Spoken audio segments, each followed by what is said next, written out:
Hello, everyone, and welcome to tonight's episode of Damned Paradise. I am your storyteller, Scott, and joining me once again, we have Brittany as Cass, What's up? James as Gareth, Hello. Emmy as Bryn, Hi. and Josh as Jasper. Evening, everybody. We hope that you are prepared for an evening of high stakes, some scary stuff's happening, and seeing what exactly is going on at the resort of Isla Palma. Before we get into it, a couple of quick announcements. Our big announcement this week is live on our YouTube channel. We have released the first track of our collaboration album, Session Zero. That is a works between ourselves, the Adventures Pack, and the very talented Ryan Ricks. You may recognize the music from our show, The Gauntlet. It is the combat music from The Gauntlet, Imminent Battle. It is on YouTube and available now for you to use for your home games. Another reminder that our charity of the month is Chrysalis. All bits, 5% of all bits donated to us here at the Adventures Pack are going to our charity this month. So that is Chrysalis. Give them a look. Their information is in the chat. You can also find them in the widgets below.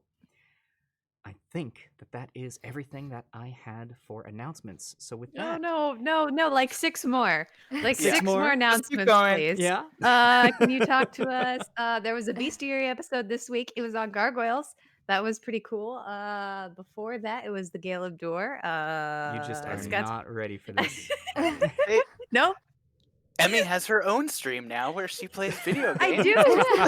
Okay, you know what, guys? Quick break. Let's just go play Stardew Valley. Perfect. Let's Yeah, go. and you know what? I think Way with less that, scary. that's that. We'll go ahead and call that for tonight. We hope that you've enjoyed this episode of Damn Paradise. We'll see you next Perfect. week.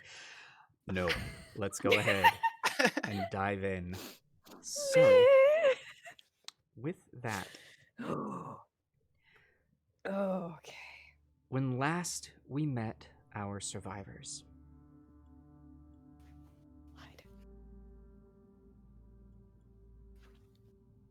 you had just, after fixing up your car and clearing the road leading away from your bungalow bunker, you had decided that what was most important on your list of priorities was to bring power back to the island. Heading off, you, as directed by Jasper, headed inland to the center of the island to the power station. Heading upwards on the gradual slope leading to the station, you eventually peaked at the top and had a beautiful view of the entire island, and eventually came across the upper station, which you found to be the solar station. With no one around no bodies, no signs of violence, but the station telling you that the red station needed to be, was not functioning and needed to be reset before power could be restored. Taking a cable gondola down to the other side of the island, the exact opposite side of the shoreline, you came to the massive warehouse of the red power station. Looking inside, it was pitch dark. You found the office with a massive computer array which said main intake blocked, clear immediately, click to restart. Deciding that what would be best would be to split up and have two of you stay in the office ready to restart the system, and two of you heading off to clear it, Gareth and Cass headed to the other side of this massive warehouse to find the blockage. Heading over, you eventually found, through this network of large brackish water tanks and tubing, a large open-topped tank at the far end in which a corpse was dangling as if from one arm on either side, resting in this tank of water, with a strange chair seated facing it. Eventually, pulled the body out, cleared the tank. It was at that time Bryn and Jasper back in the office. You saw the light coming from the outside vanish as the front door that you had entered from closed, and you heard a soft growl in the darkness. So, with that, what would you like to do? Okay.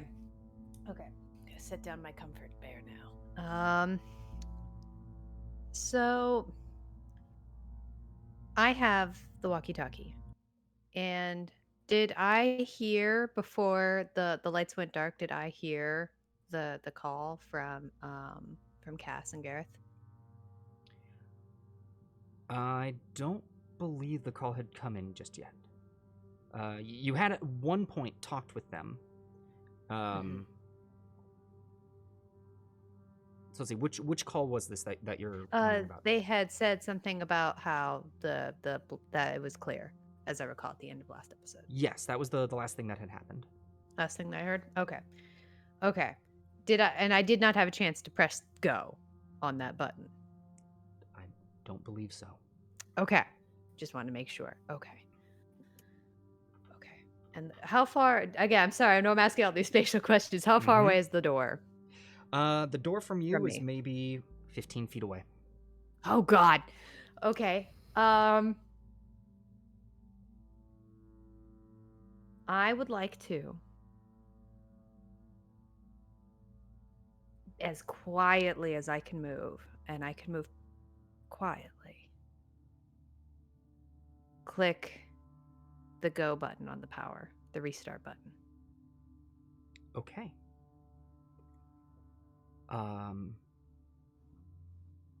Can I get a dexterity and stealth check from you, please? You surely can. All right. Okay.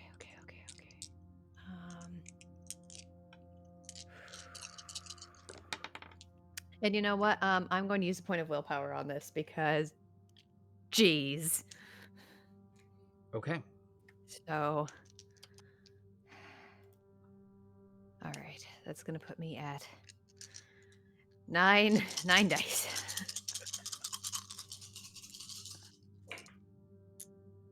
Oh, God, I'm so glad I did 3 successes. 3 successes. Okay. Bryn, you slowly reach your hand out and click the restart. As you do, there is a sudden as machinery within this warehouse begin to come back to life.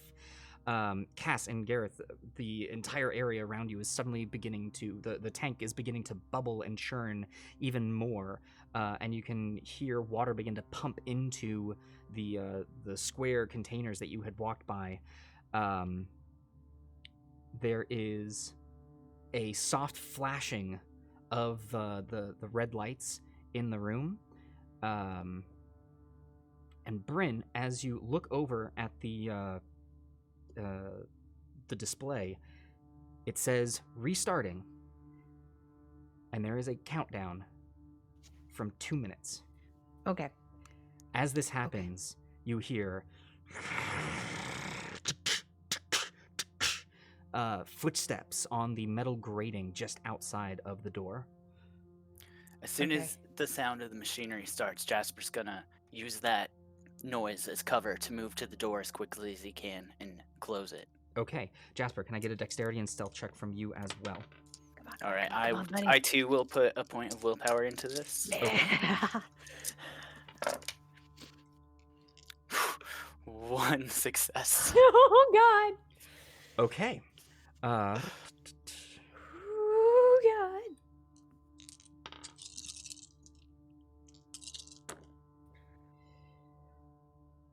As you rush towards the door as quietly as you can, and you get to it, getting your hand onto it and beginning to close it, you hear a soft and you catch out of the corner of your eye, staring directly at you, the long maw of this blackened hound. Its eyes glowing a soft, glistening white with a hint of red piercing in the far back of them. Its muzzle rears up in just a toothy snarl as it growls and lowers and begins to leap towards you. Can I please have everybody roll initiative for me? All right. Boy. So for this, I just need you to roll a d10 and add your initiative modifier to it. Oh, no. Ooh. Excellent. Not bad for me.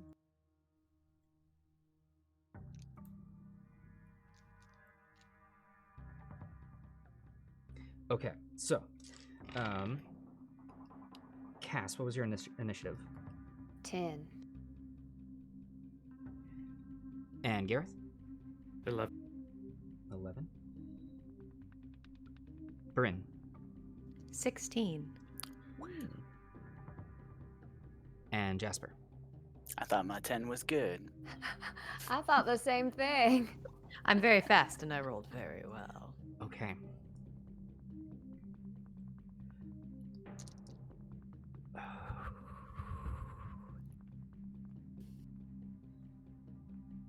Laying out all my dice so they don't do me wrong.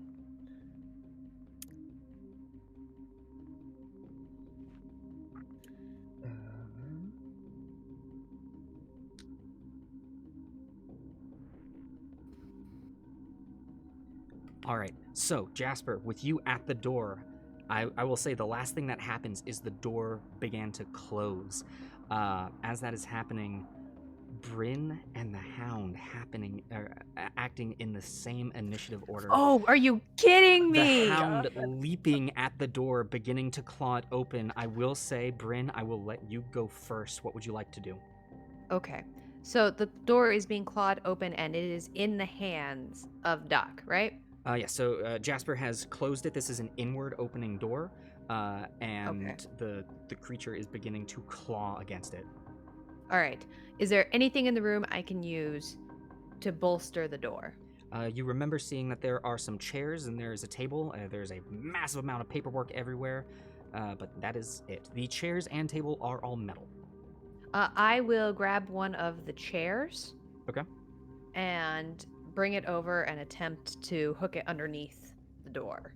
Okay. Add a little bit of leverage and support. Coming up to where Jasper is and bringing him slightly aside, you shove the chair against the door. Can I please get we're going to call this a survival? And oh, God.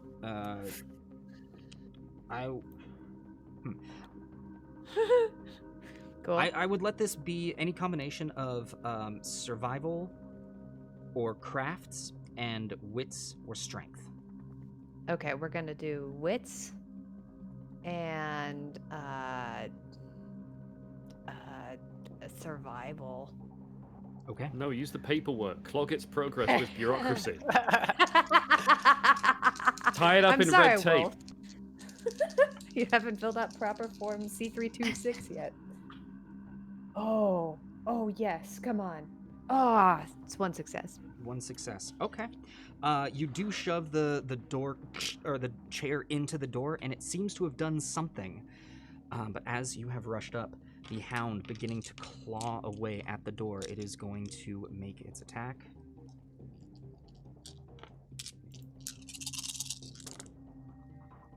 Oh, wow. And...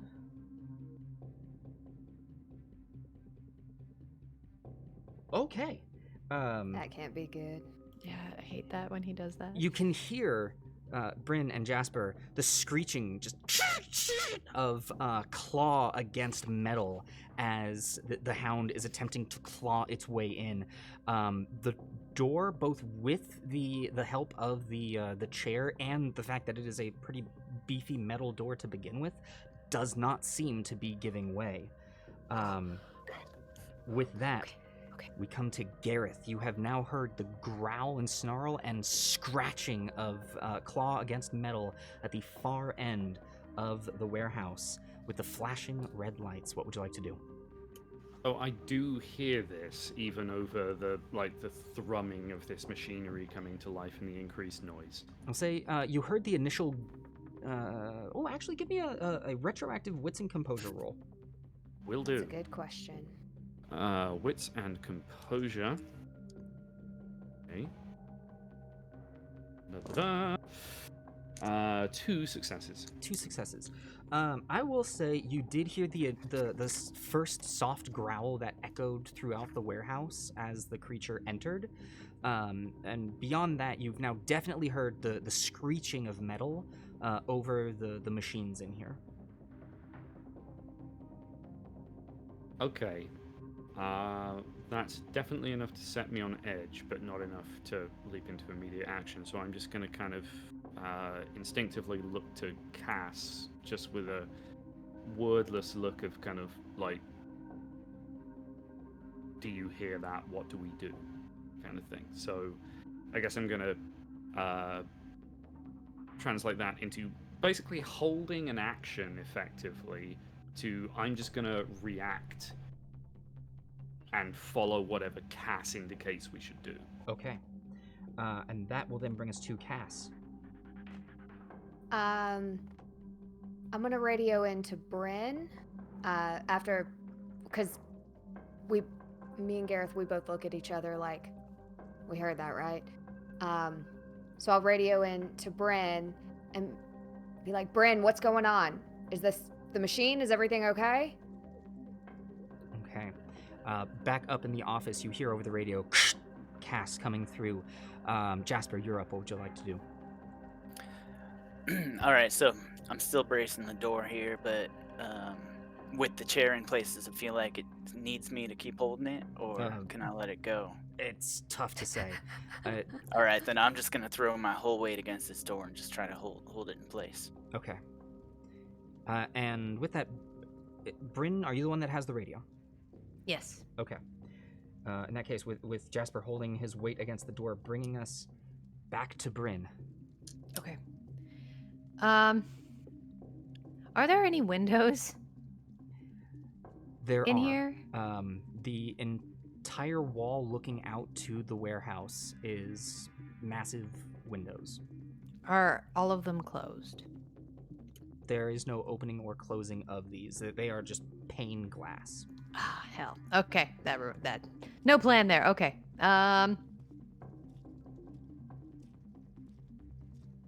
Okay, I will. In that case, I will click the radio button back to Cass.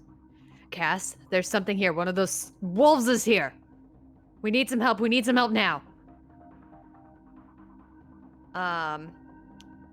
And is that my whole turn? I'll say it's your action to radio in. Okay. If you want to move along. I mean, I'm not helping with hold this chair at all. I will sit down, get low to the ground, so that if the chair does bounce into anything, it'll bounce into me, and I can try and hold it back a little bit. Okay. All right. And the hound continuing to scrape against the wall, or the door. And as that is happening, you hear a piercing, screeching sound, and a small sliver has been cut into the metal of the door. It did not push back, but it's as if just a little bit of its claw has pierced through. Cool. Bring us back to Gareth and Cass. Presumably, I hear Bryn's voice come over the radio. You do. I am just going to start running back in the direction of the room that they are in. Okay. Back to the stairs that we came down. Okay. So to get there, you would have to climb the ladder to get to the catwalk and head back to the stairs that you came. Remind me, Gareth, what is your speed? My speed is 10. 10. Okay. So.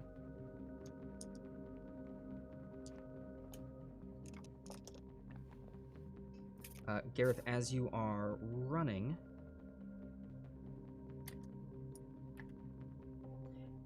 you are able to leap back over to the ladder that you came down, climbing back up. You are just above the second of the 4 tanks that you had to pass to get there. You're maybe a full third of the way back to the entrance of the area. Okay. With Gareth running off, Cass, what would you like to do? I'm gonna do the same thing, and then I have a question for you. With the red lights that came on and are blinking, are we able to see better? Like, we don't need the flashlight? It's tough to say when the lights are so it's not so much a strobing effect, but more of a soft, bright, dim, bright, dim.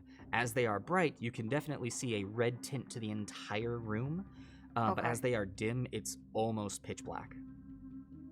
So there are moments, but it's somewhat disorienting. Okay. So I'll keep out my flashlight, but I will, as I'm running, I am going to pull out my gun and have it at the ready. Okay. Are you taking the same path that Gareth is taking? Yes. Okay. Yes. And Cass, can you remind me of your speed as well? 10. 10 as well, okay. So Cass, with you getting up to the top of the ladder, moving a little bit slower because you are then drawing, or was your weapon already drawn? I don't think so, because we had just pulled the body out, so I don't think my weapon was drawn. Okay, perfect. So, with your flashlight in one hand, and once you get to the top of the ladder, drawing your weapon, you are moving a little bit slower than Garrett's, being unencumbered, but you are at the top of the catwalk and heading your way back over. As this is happening, Jasper, with the claw coming through. I'm gonna look from the claw to Bryn, say, "Goddamn claws can cut through metal. We might as well be sitting ducks up here. Hold tight." And I'm assuming there's a second chair that was at the desks, right? Yeah, there were about 5 chairs. All right, so I'm gonna release my weight from the door. I'm gonna move to that chair. I'm gonna pick it up and try to throw it at one of the windows. Okay. Throwing it at one of the windows, chucking the chair. I'm going to need a strength and weaponry roll from you. Now, this is going to be an improvised weapon, but with it being a chair... Oh,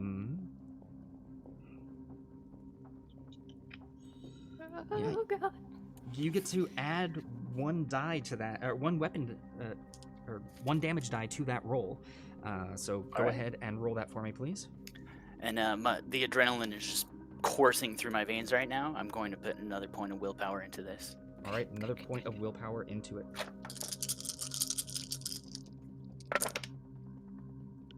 All right. 2 successes with the 10 again. 2 successes. Taking the metal chair and chucking it at the nearest window, it hits and it cracks. It does not shatter, but there is a very clear spider webbing that is now going throughout the entire window. It looks on the verge of breaking, but it held on somehow as the chair bounces off and comes back down to the ground. Okay. That is then going to bring us back. Bryn. I mean,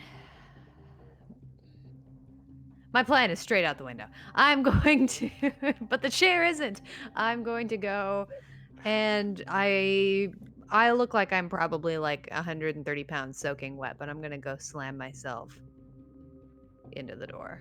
All right, slamming yourself into the door to keep your weight against it to make sure that this thing trying to get through does not. Is there anything else that you would like to be doing?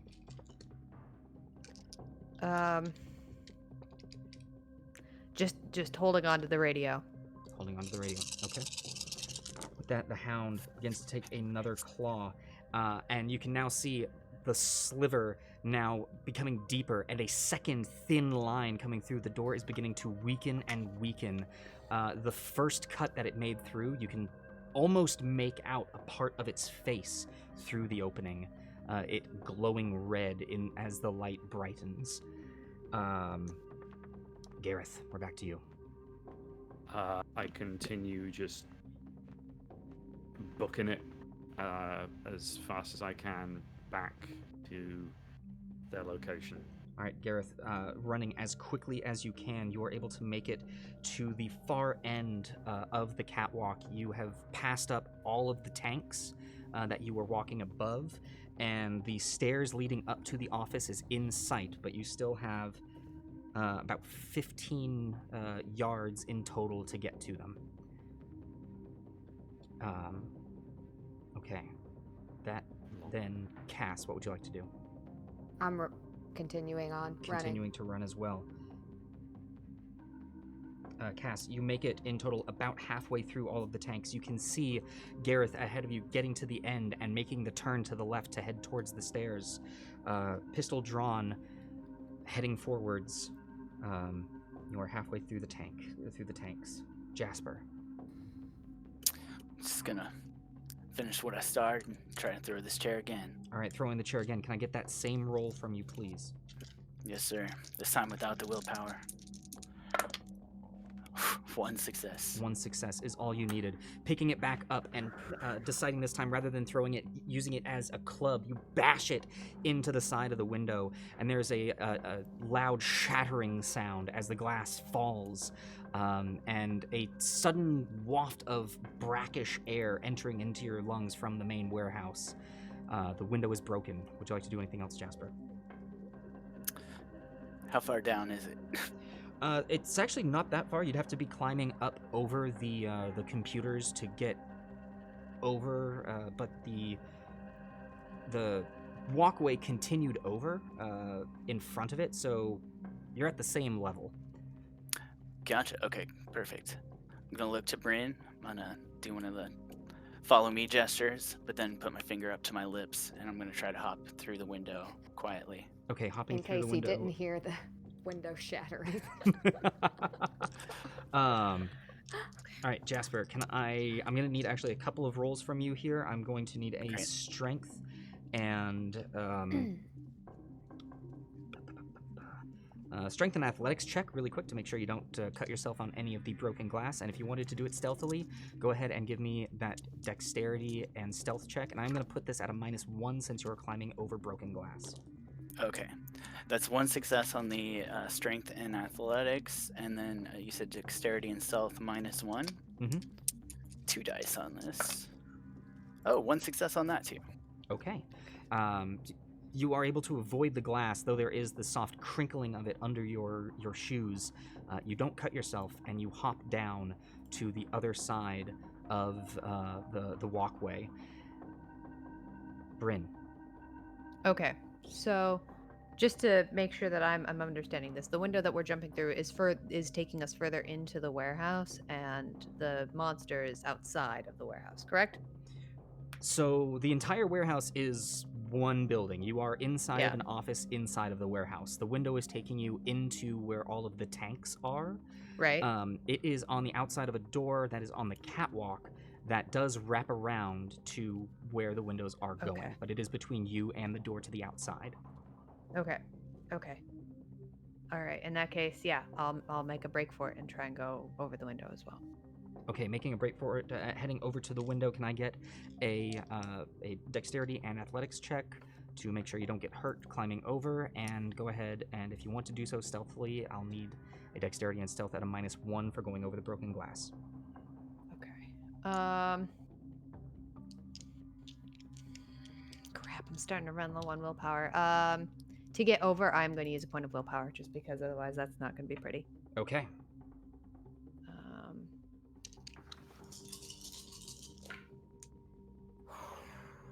3 successes on 3 that successes. You are able to climb out and over, no issues whatsoever. Gonna get that stealth Alright. check from you. one. And that is dexterity and stealth -1. Okay.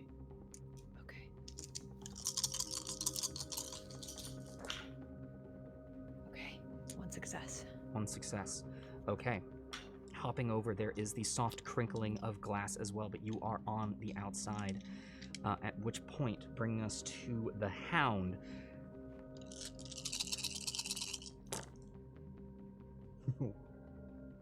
Oh no, don't sound like that. That sounded like a lot of die. As you both leap out over the window, there is a sudden crashing sound as the door is smashed open, and the hound clawing through, snarling. Surprised at first to not see anything in there, however, very quickly picking up a scent, beginning to rush towards where the window is. It is climbing up over the computer. There is nothing between you and it with this window smashed in, but that is as far as it can get. Gareth. As I am racing back to their location, do I see any of this? Do I see anything? You hear the shattering of the glass, and you know that right now there are the 3 massive tanks that were blocking off the view of the main room between you and the office, but that is all that is between you and the office. You know that you are very close to it. Okay, well then I guess I have no reason to do anything other than just continue running back to that location. Okay. In your first half of your movement, which would still leave you with your action, you get to the base of the stairs, and you can see Bryn and Jasper moving away from the office, and directly behind them, the dark figure of the blackened hound staring down at them. You have a clear line of sight of all 3. If I am able to, assuming I have enough movement and action to do so, I'm just gonna, crowbar in hand, just come running up, not thinking, just crack the thing across the side of the head. Okay, I will say that you are able to get close to where it is, but not quite within range, but I will keep that as a held action of as soon as it's close, you'll be able to crack it. I am definitely yelling and trying to get its attention. Okay. Good to know. Thank you. Cass. From where I ended up on the catwalk, am I able to see the window? You are not able to see the window. You can see the edge of the the smaller of the 3 large steel tanks, and you can just barely make out the form of Jasper heading in your direction, and Gareth now rushing towards the group. Okay, I'll just keep running. Okay. Yeah.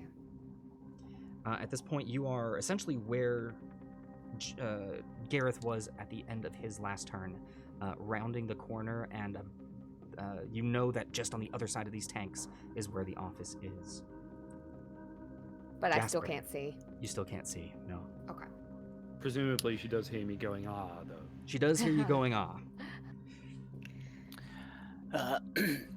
Well, with this wolf snarling in my face, I'm gonna put something in between me and him, and that's gonna be Garrett.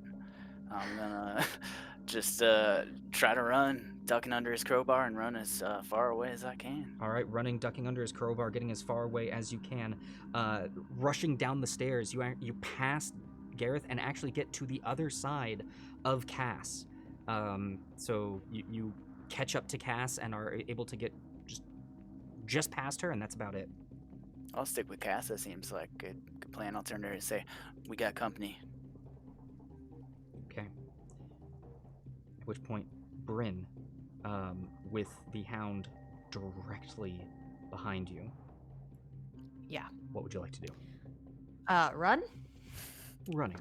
Okay. Running. I would like to run, and as I'm running past, I want to be keeping an eye open for anything that I think would make a lot of sound.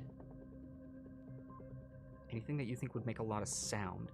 I mean, there is a lot of sound that is currently happening within the warehouse. The machines inside are all running. There is the constant and rather. It's not harmful to the ears, but it is definitely intrusive of just the constant of something happening within here. Okay. Can I see any of the tanks yet? From where you are, you really can't. Okay.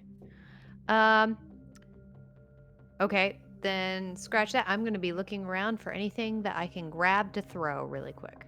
Okay. I will say with all this, give me a witsing. Is this and too many things? Give You me can say it's give too me many a things. wits and investigation. I will say this is the last thing that you can do. You still have your movement, Okay. but these are your actions. Okay, that's fine.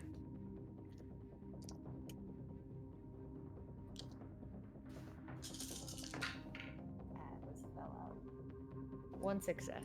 One success. Looking about, there doesn't look as though there's anything lying around. There's nothing loose. The only things that you could have picked up were maybe the chairs that are now back in the office. That's okay. That's okay. I'm going to, in that case, continue to run past Gareth. Continuing to run past Gareth, you are able to get, not past Cass, but you actually get right up to her and can see her rushing towards you in the other direction. Okay, that should do it. Bring us to the hound. As it leaps forward, now clearly its attention has been diverted to you, Gareth. It is going to round up on the edge of this ledge and lunge forward at you in a leaping, biting motion. I will say, as it's coming in, your held action of bashing it across the face will come into effect. So this is going to be a strength and weaponry plus, I believe, for the crowbar. Do we have that written down for you already?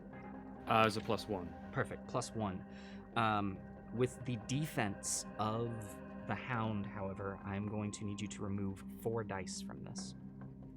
Can I expend a point of willpower? You absolutely can. Okay, so that will give me 1 die. Okay. Ooh, actually, you know what? Oh, Helen Beans. He's midair. And I stated that. And because of that, his defense actually will not take into effect. He's not. So defense is one of those things that it's based on how one moves, not how much of a beating it can take. It is in a mid-air leap. I will say, actually, his defense does not count for this. Okay, 2 so dice. Straight. My chances have doubled to 2. Okay. With 2 successes. With 2 successes, it leaping forward at you, you were able to crash into the side of its head with the crowbar, and it takes 2 points of bashing damage. And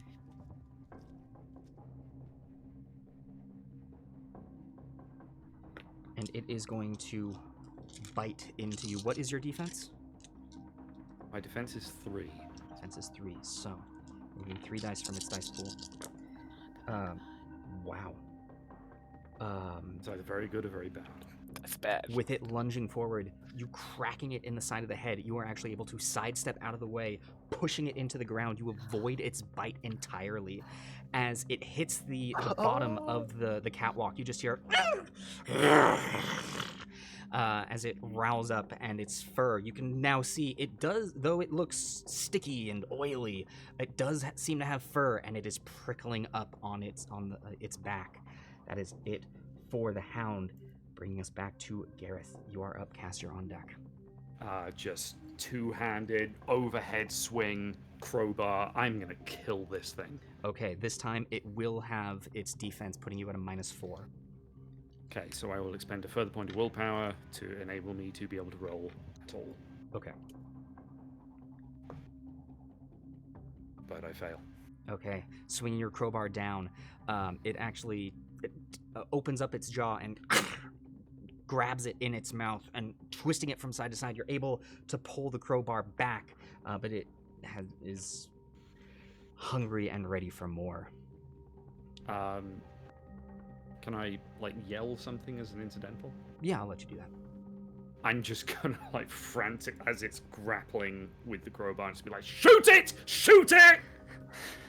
Okay. With that, Cass. I'm coming. So I'm still running forward, and I'm gonna stop as soon as I get get within range Okay. of the. Am I still able to take it and to Absol- do something after that? Yes. So as you're moving up, Okay. you round the corner now. Bryn and Jasper rushing past you, and beginning. You can see Gareth wrestling with something that is out of your sight. But as you go up the stairs, halfway up, you are now eye level with the hound, and you are able to take another step up. It is within line of sight for you. Cool. I'm gonna raise my gun. I'm gonna say, Gareth, get down. And I am going to. A question. Yes. When I take aim, am I also allowed to shoot as well? So you can spend an entire turn to take aim to add dice to the roll. Okay. However, you can also just take the turn to attack. It is assumed that you are taking aim at it. It's just that you're not Okay, taking great. the extra time to really focus in on your shot. Great. I'm gonna shoot the mother trucker. I'm also gonna extend willpower. Yeah. Okay, Has it been so an for adrenaline you, this field is going day? to be dexterity and firearms, plus the lethality of the weapon, which I believe we have it written down. I think I have it as. Let me see. Come here. Stop. Oh, I didn't write it down. I have it for the knife, but I don't have it for the. Oh, 2 dice. 2 dice, yes, so that'll be 2. 2 additional dice, and you are dealing lethal damage. And you said dexterity, and you said I did willpower and firearms. Yes. Oh, And because so much. you cannot dodge bullets, its defense is not applied to ranged weaponry. Of course. Y'all, I Yeah. have so much. Okay. Good. Hear them click-clacks. Come on, Cass, come on. Shoot that mother trucker straight in its mother trucking face. 6. Yeah. Get it! Yes. Oh my god. Oh my god, you guys. That's what's up. Oh, I didn't realize how stressed I was. Raising your firearm up, you take a shot, and as Gareth pulls his crowbar away, the bullet catches it in the side of its head, and Gareth, you can see that there is an explosion of... It looks like a foggy liquid being dispersed into the air that is as black as the rest of its fur. There is no blood. There's no splatter. There's just this and sudden slowing down of its form. And as it has been shot in the head, it still looks up at you and snarls. No! That's not fair. So much worse than I was hoping. However, it does need to make a stamina check. Okay, come on. Whammies, whammies, whammies. All whammies. With that, Jasper, what would you like to do? So I may not understand the geography correctly, but the way it is in my head, I can continue around the catwalk back to the door we came in without going back through the office, right? At this point, you cannot. So you have gone down a set of stairs that is leading to the massive tanks where where Gareth and Cass were out investigating. The catwalk would have continued onwards to the left, heading towards the front door. However, it was between you and the door by the time that you had gotten out of the window. Gotcha. Well, then I'm just gonna look around for a place to hide. All right, looking around for the place to hide. It is fairly dark in here. You can continue down the catwalks of the where you can see now these massive square tanks beneath you that are now beginning to bubble with liquid.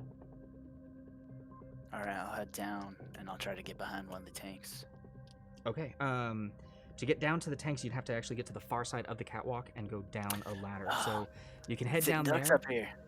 and you can the best thing at your disposal to hide would probably just be to get really low and try and hide in the darkness. You know what? Action's calling my name. I'm actually gonna just get a little closer, just to give Garrett some backup in case he goes down. Okay. Turning back Making around. sure I'm not in Cass's line of sight, line of Okay. fire. Turning back around to get to where Jasper and Cass is heading to the stairwell. It is starting to get a little crowded. They're at the edge of the stairs leading down. Cass is halfway up them. Having just taken the shot, you are able to get up behind her.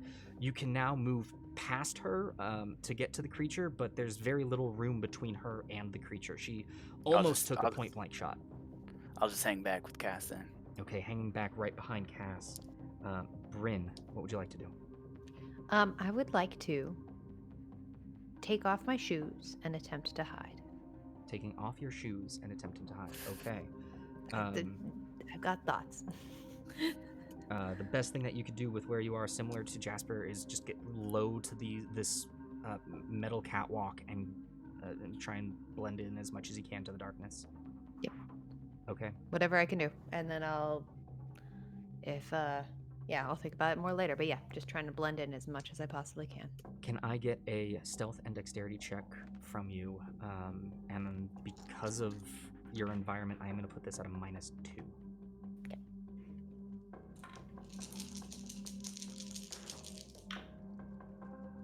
One success. I'm Okay. actually really good at this. This is You- so disappointing. Lower your body down, still keeping one eye in the direction where you came from.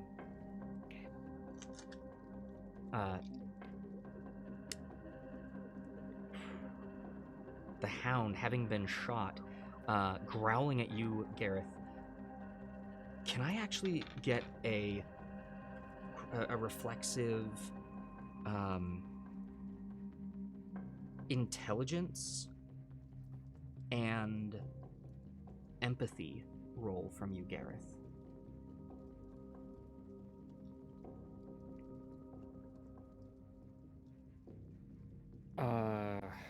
Nothing. Okay.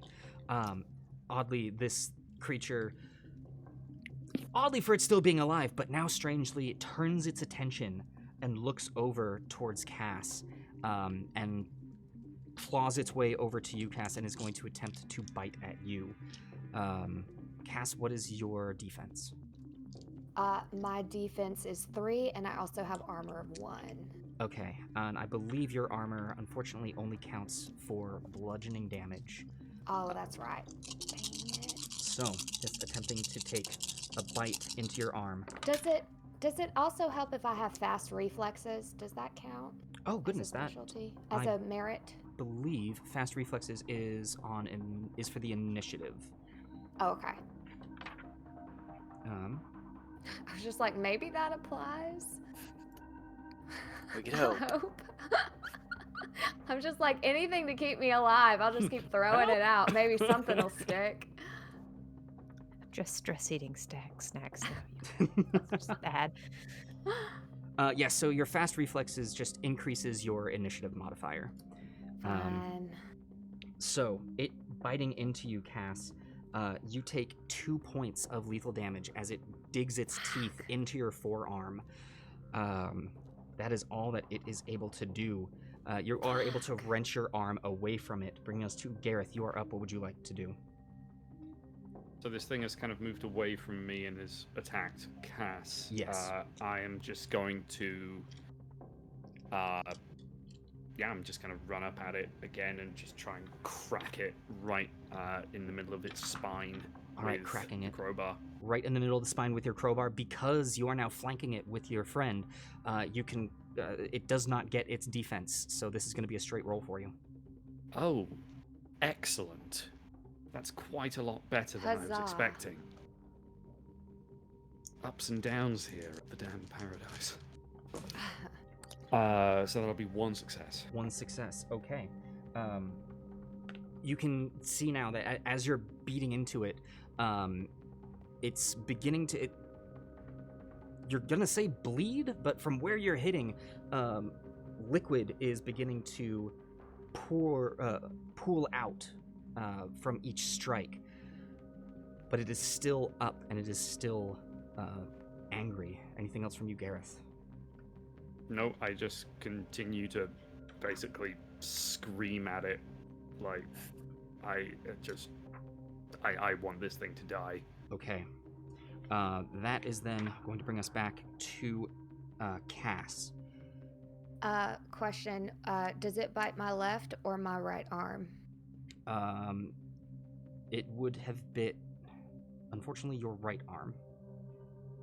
Will I have dropped the gun? No, there are rules for that, and they did not come up. Great. Okay. Still holding on to my firearm. Another question. Mm-hmm. So the head. This is gonna be a gross question. The head is still intact. It's just there's like a hole in the middle. There is a massive hole in its side. You can see bits that look as though it should be shards of flesh that are hanging from it, but have no blood or muscle tissue. It just looks like blackened shadow that is hanging off of it. So the bullet came this way. The bullet entered on its right side and came exited from the side. Okay. Yeah. Cool. I just want to make sure understanding. Bitch bit my arm, so I'm just gonna tilt my arm up and shoot up into its head again, straight up the center. All right, going Okay, to perfect. shoot right at it. Do you actively want to make this a called shot and say that you are aiming for its head? Yes. Okay.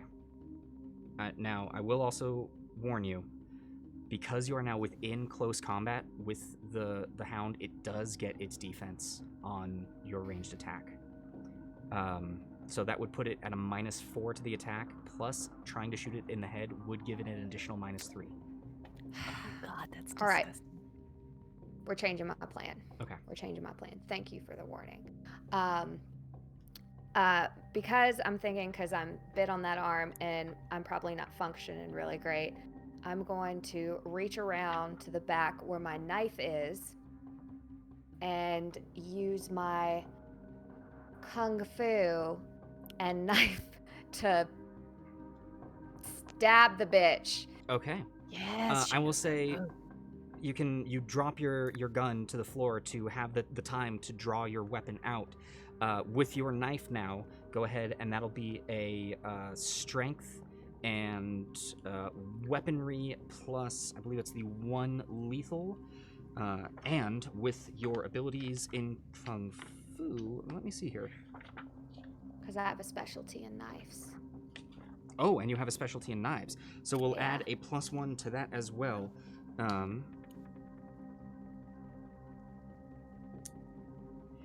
And if you do decide that you want to, so your current ability in Kung Fu, if you want to, how many dots in it do you have? 2. 2. The negative to specify a target that you want to hit is reduced by 1, so instead of a -3, it would be a -2. Okay.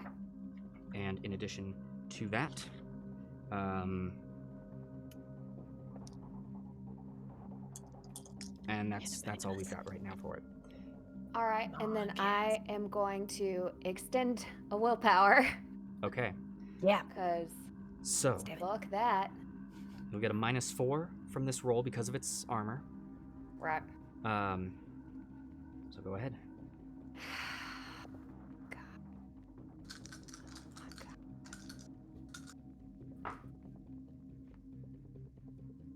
One success. I got a 1. Dropping your firearm, pulling your blade, and cutting. You actually cut it across its throat. And again, blackness just falls out from its gizzard.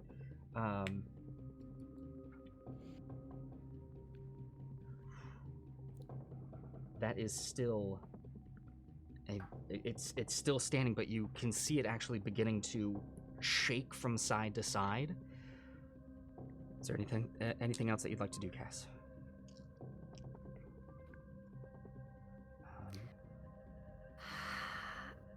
I don't think so. Okay. Or maybe I will back up a space or two so I can just give a little space.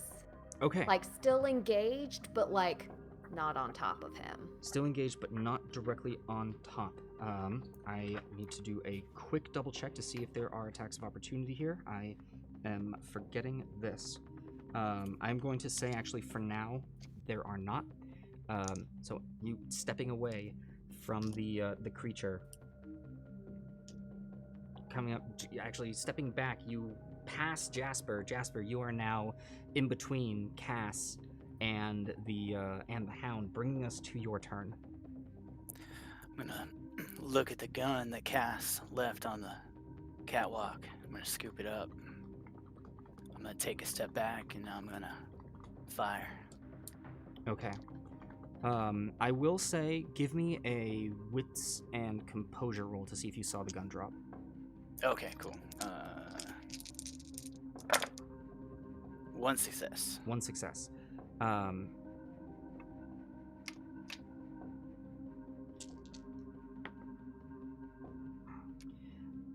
gonna say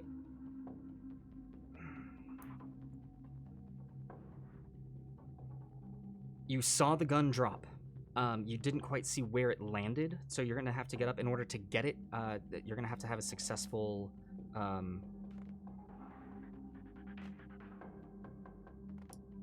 No, you got it. You've got it. Great.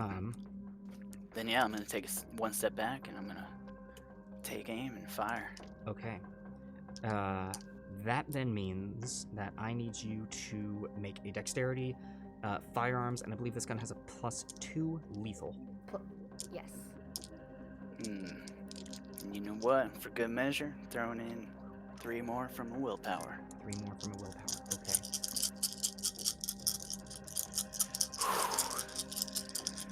Nine dice. Here we go. Whew. Only 3 successes. 3 successes. Such an adrenaline film. All them wills. Another chunk. You catch it in the core of its body. Goes open, and Gareth, you can now see that there is actually indeed splatter beginning to happen, but as it hits the side of the office wall is just black ink that is resting against it. It stumbles and wavers, but it is still up. And with that, Bryn. Honestly, there's nothing I can do. So I'm going to continue to try and get as far away from all of this as I can, and continue to hide. Okay. Continuing to move, you are able to get to the far edge of all of the water tanks. If you want to remain hidden, can I get a dexterity and stealth check at a -2 again? Okay.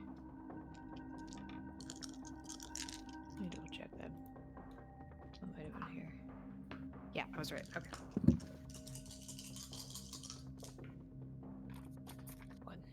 1 success. Okay.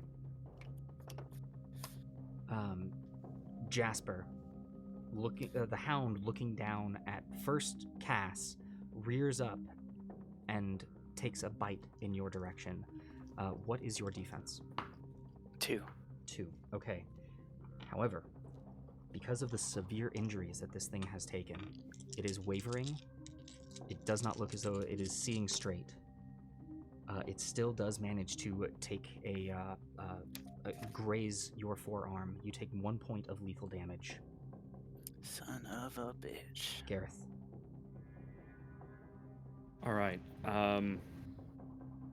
So I'm still like behind it, effectively, right?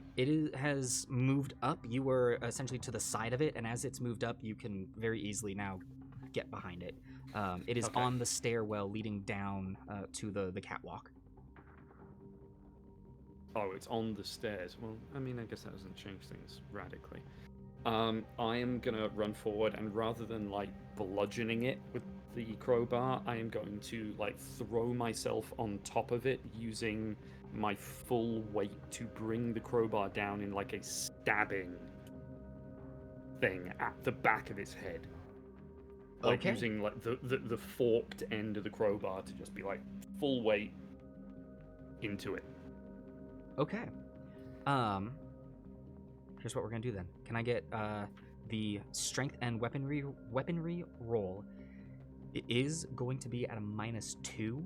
However, if it is successful, it will automatically deal more damage. Okie dokie.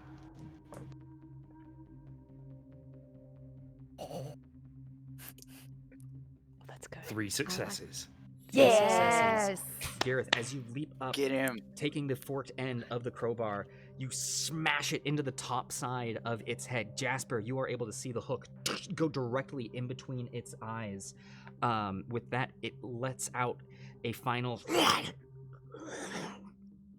as it collapses onto the stairs, and it stops moving. I'm gonna keep hitting it. I want to make sure it is dead. Like, I'm just gonna pulverize this thing's head. Okay. In that case, give me another attack roll. No negatives on that one. Okay. Cause it did. 1 success. One success. Pulling the crowbar out, you then repeat and bash into the top of this thing's head.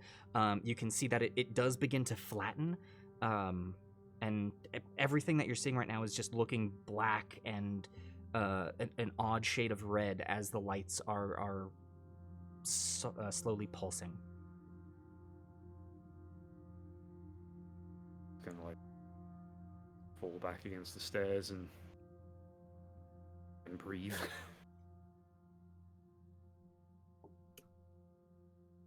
I'm gonna turn to Cass. Hand her a gun back. And say, looks like he got you pretty good there. You alright? Yeah, I'll live. That was some nice shooting back there. Thanks for the assist. Thanks for leaving your gun on the ground. Oh, and I'm gonna fall against the rail and just slump down and just like breathe in relief. I left my first aid kit back in the office. Let me go grab it. I'll take a look at your wound there. Thanks, Doc. Hey, has anybody seen Bryn? I'm over here. I'll just wave my shoes. You hear a soft echo of Bryn's voice going through the warehouse. Again, the sounds of the machinery over this is making it difficult to hear in that far direction. And with where everyone is, they actually can't see your shoes being waved. Oh, I'll start to. I'll take a breather. I mean, I can't tell. They can't see him, so I'll wave him a few times, and I'll start taking a deep breath, and I'll just start to come over to everyone.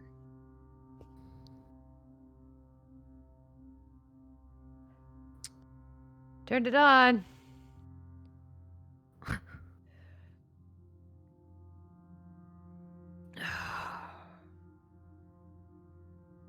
Did he get you? You all right? No, I'm fine. I'm fine. I'm pretty good at hiding. It's all right.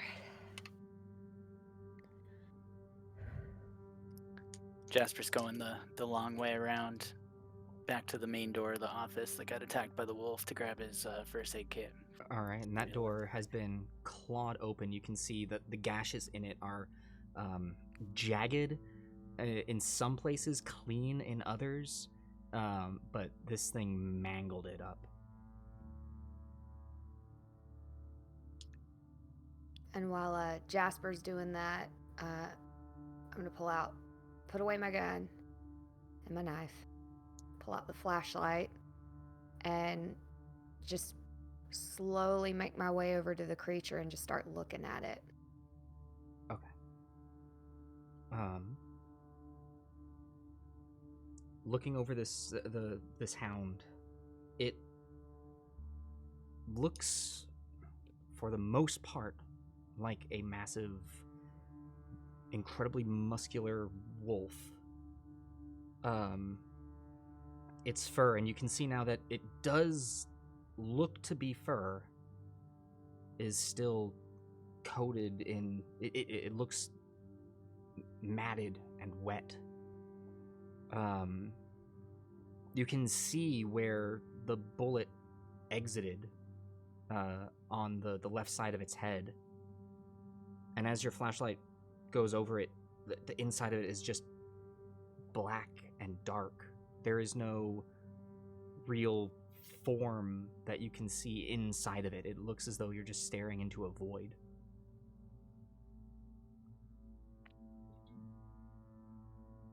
Okay. Well, this doesn't look normal.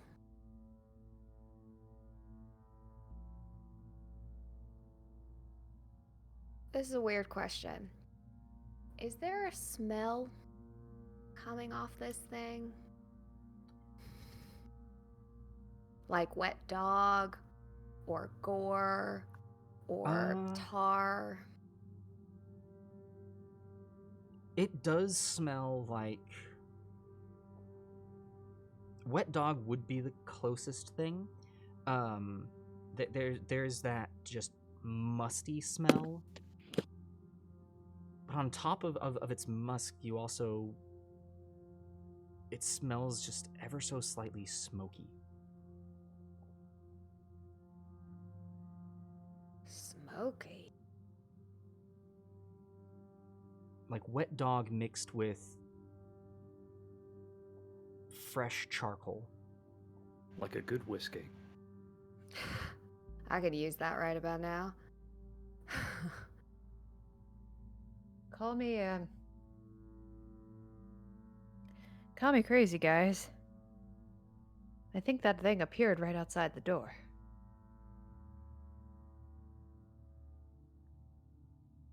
At this time, you hear a sudden of metal and electricity. There's a soft sparking, and the lights suddenly turn soft white, and you can now, for the first time, see the entirety of the warehouse. It takes your eyes a second to adjust. You are immediately blinded by the light in here, but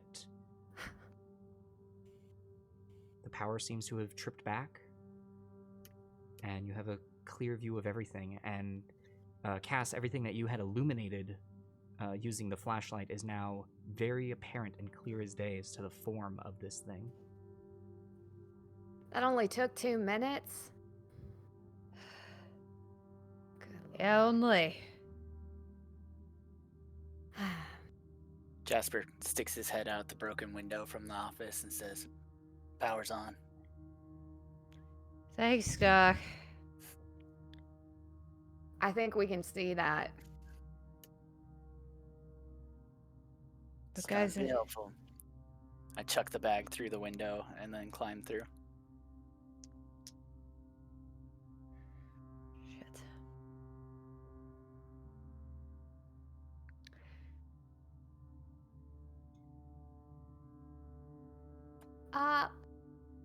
How do y'all feel about getting some air?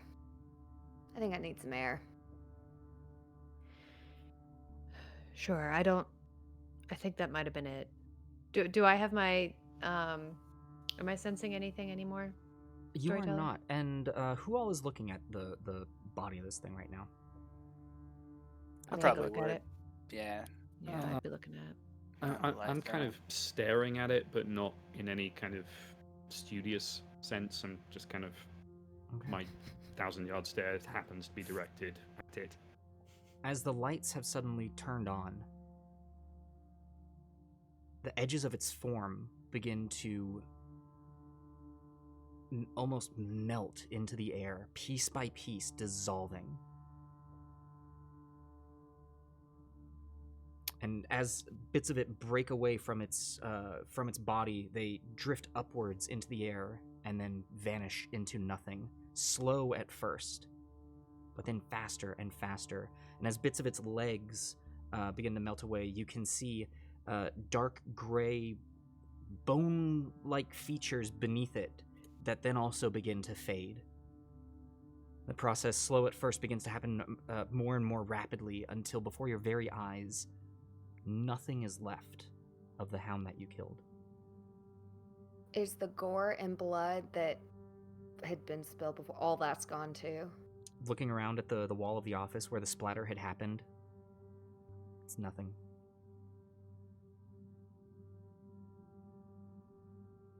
Yeah, guys. I think that thing just appeared outside the door. And just fucking disappeared into the air. Yeah. That's If my anything, theory. it appeared inside the door. Y'all haven't seen these things in the daytime. Haven't seen them outside. Haven't seen them in the light. Second the lights came on in here, it vanished. I don't think it Maybe. appeared outside the door in the sunlight. I think it appeared in here in the dark. But then it, Maybe light kills them. And I think it showed up because we were about to turn on the power.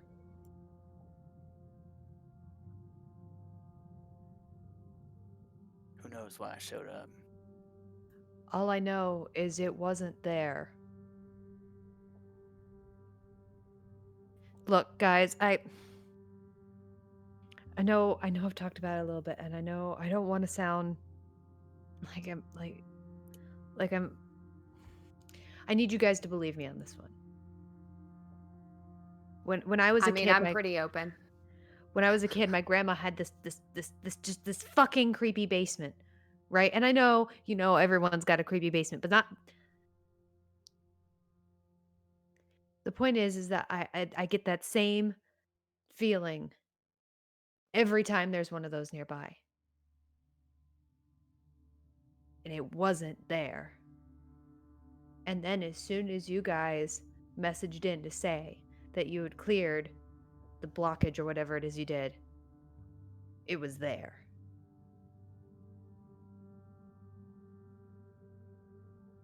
So you're saying this wolf creature just magically appeared because it somehow knew that we were going to be able to turn the power on. Well, I've seen weirder shit today, so why not?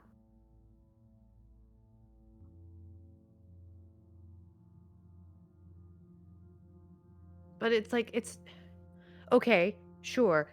Dark creepy wolf that gets killed in the light, right? Okay. These are facts. We've seen it happen. These are absolute cold facts, right? Well, But we don't know if the light kills it because we killed it before the lights came on. The lights came on, fair enough. That's But true. disappears in the light, right? So but it's a fucking wolf dog. It doesn't care about whether or not we have lights in the. I don't know. Maybe they're smarter than we think they are. Maybe they're triggered by something. I don't know, but I don't think creepy wolves kidnapped us. I just don't. At this point, who fucking knows? And I'm gonna stand up and just beeline it outside. Back to where we entered from. Okay. Cass heading I'm up the gonna put on my stairs, shoes. passing the broken glass, opening up the door, opens back up to the outside. It is a bright, sunny afternoon. The soft red flashing light by the door is now green, and the gondola is still there.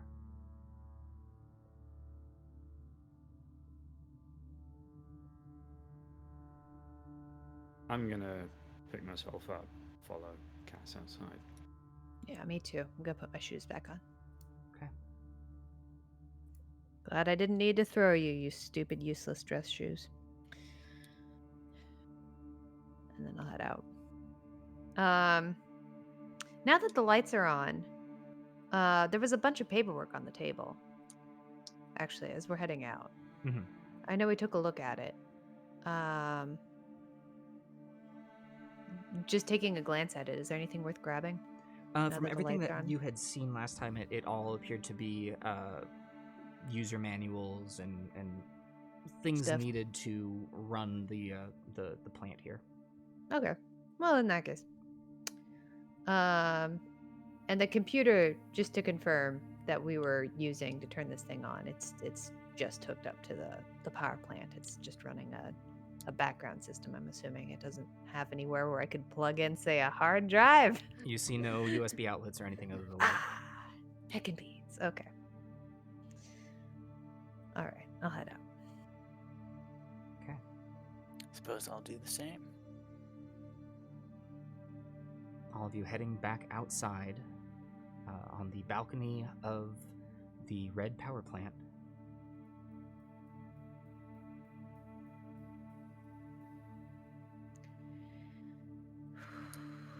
Well, there goes my sense of security. What was the deal in the power plant?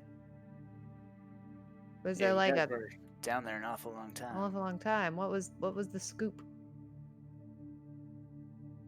Just another dead body. Another dead body? He And that looked was- like he'd been almost like he'd been crucified. His legs were in the tank. It was stopping things from moving. Cool. Okay, real glad I didn't go in there. Was this a? You said like ritually killed? He was chained to a pipe.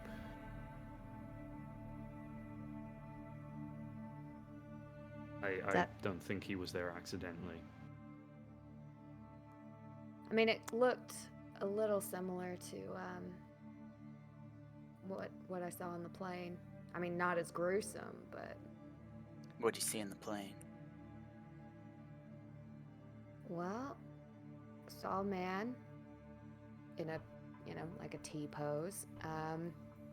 But unlike this one where he was attached by a chain to a pipe, this one, his intestines were what tied him up, and he was disemboweled and ripped open, and his face was unreadable. Like, And this one? Is this one disemboweled? No. mm-mm. What did this guy have a very convenient wallet or anything? Not that we could find. Mm-mm. What? Any indication if he was strung up pre or post mortem? That was unclear. We also had a bit going on. Yeah. I'd imagine. I'm just trying to think if this is just another like gruesome death, or if there's a series of people just being ritually killed. Well, I mean, you're more the expert on this text, but if you ask me, he was put there. Well, yeah, there's no way someone would just tie themselves up and just dangle and hope to die. I mean, this was definitely purposeful. There was purpose behind it. What that purpose is, I don't know. What did he look like? Maybe the doc would have known him. Not to make it too dark or inconvenient for you, but maybe Jasper would know who he was.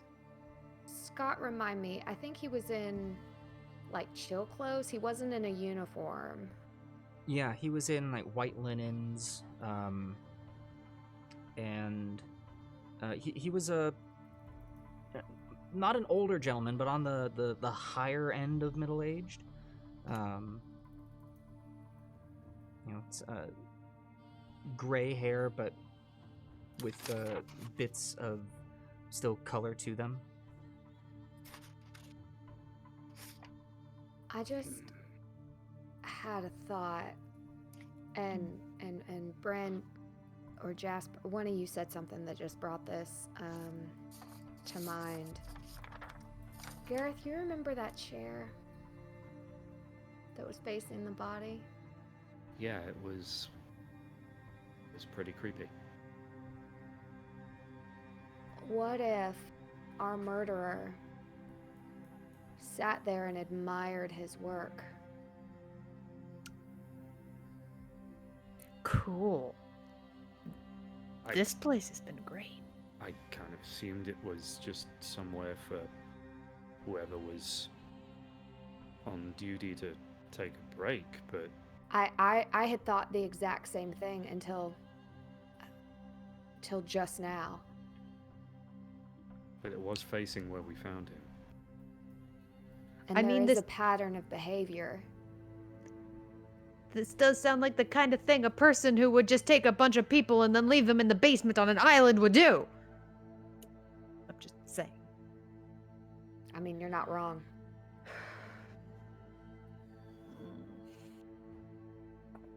Okay. Scott, I have a question. Mhm. Is any of this starting to feel familiar to my backstory?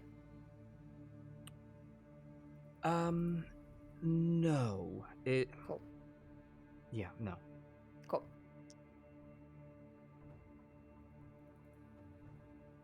Okay. Well, Jasper, did that guy sound familiar? Did it sound familiar, storyteller?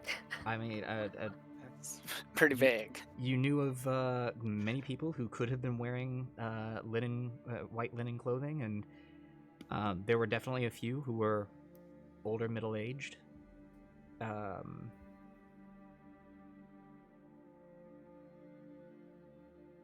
Give me a. You can always go take a look. It's true. Yeah, I'll say give me an intelligence and wits roll. Ooh, 10 again. 2 successes. 2 successes. Thinking about this, you know, most of the people who came to who were at the resort were wearing workers' clothes. However,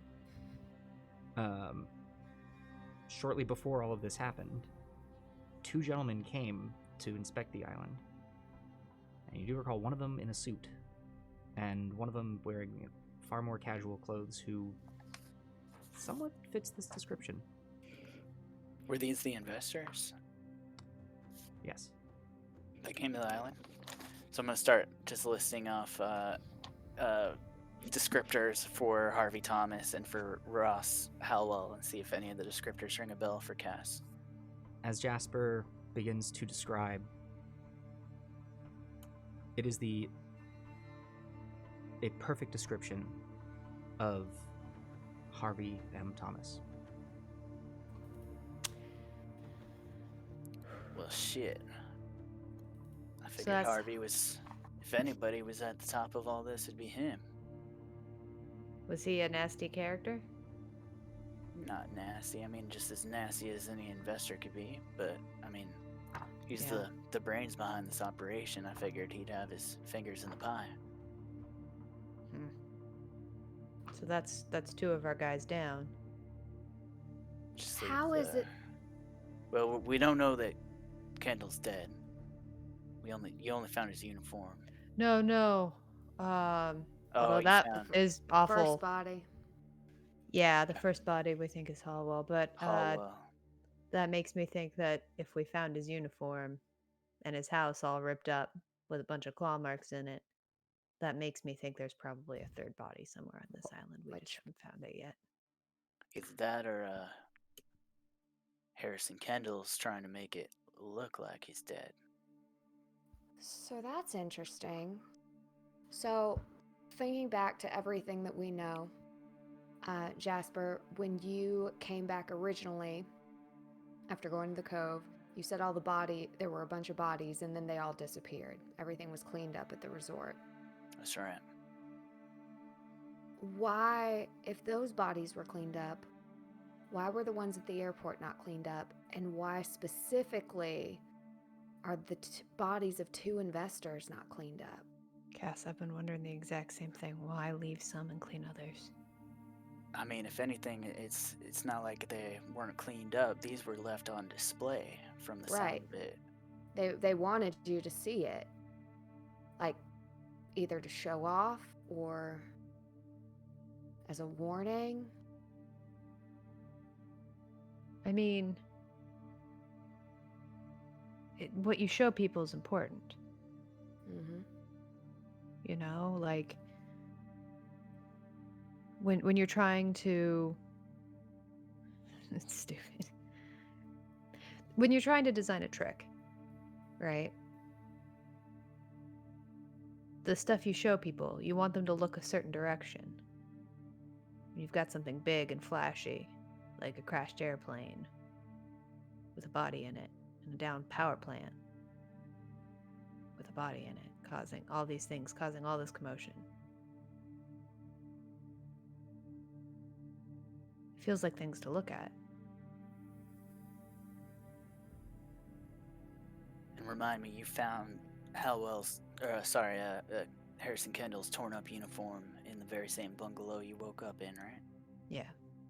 Yeah. At least that's the theory. It's, you know, DAL. Well, if the theory stands, one could reckon that was left for you too. Yeah. Maybe. You know, Maybe. I really hate to bring this up, but in all the fuss just now, Cass, we never like checked what is on our friend back there. Think Like it a might be worth wallet? a look. Hey, maybe he might have a key card. I don't know. He was a big up. Maybe he's got a key card and he was a scarier dude than the first one. Maybe.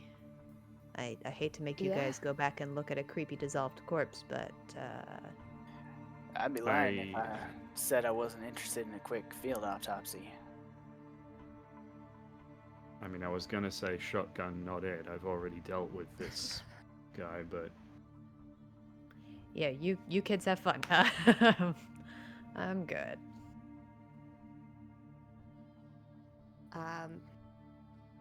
Well, okay. Yeah, Jasper, I'll take you down and we'll go look at the body. Good. For Yeah. a second there, I thought you guys expected me to go alone. Fuck that. Well, I wouldn't let you go alone. yeah. Safety in numbers. Right. Oh, you know, actually, excellent point. Maybe we should all go down there gonna say- together, because I'm done being alone in a room unarmed, and Well, you have Gareth, and you're out in the Yeah. sun.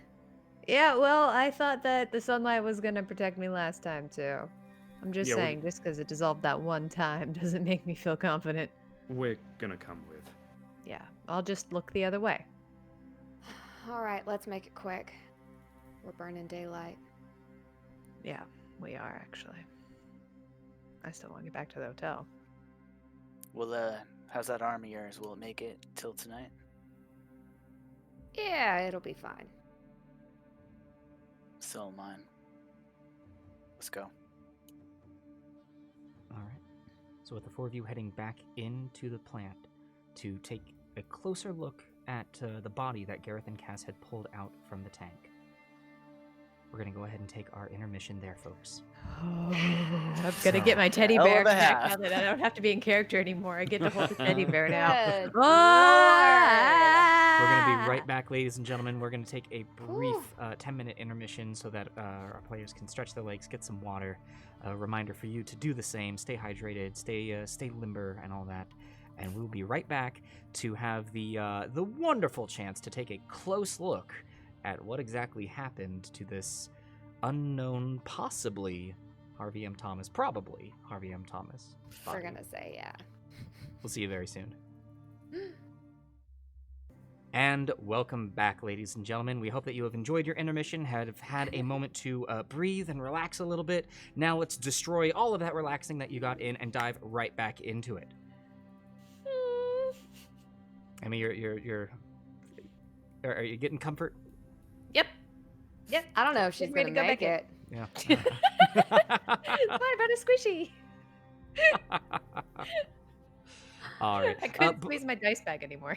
I will say, before we dive into it, both a quick reminder of our charity this month, Chrysalis. Go give them some love. Links in the chat soon and in the widgets below. Also, a reminder to our audience to be on the lookout for any sort of heroic actions that might be taking place. Think about maybe some actions that took place before this, because at the end of this show, we're going to go to a post-show hangout on our Discord. We would love to have you there. It is an open community. You don't need to be a follower to be a part of it, although it would be kind of weird if you haven't already. Give us a follow.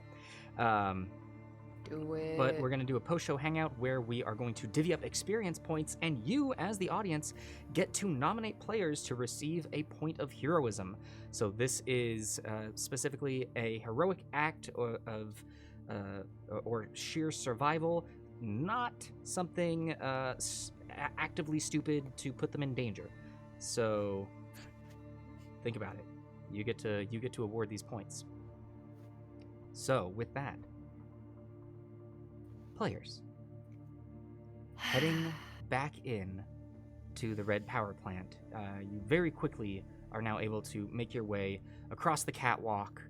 Jasper and Bryn seeing the large square vats of now bubbling liquid with piping, and now that the lights are on, you can see also wiring coming out from each of the tanks. Making your way over, you can see the display at the end of the room. And I stop there and I turn around. I'm good. In that case, Jasper, Gareth, and Cass climbing down the ladder and coming up to the edge of the vat. So the body is still dangling from one arm, right? Just not Yes. in the vat anymore. It's still in the vat. It's now floating. Its upper half is resting on the lip of the tank, but it is dangling still with the one arm wrapped in chain. Can I see his face? He's currently slumped over, but if you'd like, you can go over and lift his head. Yes. All right. Yes. Taking him by the hair and pulling back. This is indeed Harvey Thomas. Son of a bitch. You can tell Jasper's not really off put by the gore at all, and he goes to work right away, trying to figure out if he was strung up before or after his death. All right, so this is going to be an extended action from you, Jaspers. So I'm going to ask repeatedly for you to make an intelligence and medicine check. And I will say, with the medicine kit that you have, even though this isn't you healing somebody, you are able to use some of these implements to study the body. So I will allow you to add a +1 to these checks because of the kit. All right. And you're going to need to So get build up successes over time. first check here is 3 successes. All right, 3 successes. So as Jasper is beginning to study the cadaver here, Cass, Gareth, and Bryn from afar, is there anything that any of you would like to be doing? I'll take my I'm gonna take my shoelaces, one of my shoes, and untie the shoelaces and tie them together to make a cat's cradle thing. Start playing it. Playing cat's Okay. cradle. Bryn sitting up on the catwalk, playing cat's cradle. Yep. Now that the lights are on, while Jasper is having a look at the body, I'm gonna just have a look around and see if there's anything revealed by the light that was hidden previously. Okay. Just having a general look around. Yeah, wits and investigation for me. What's investigation?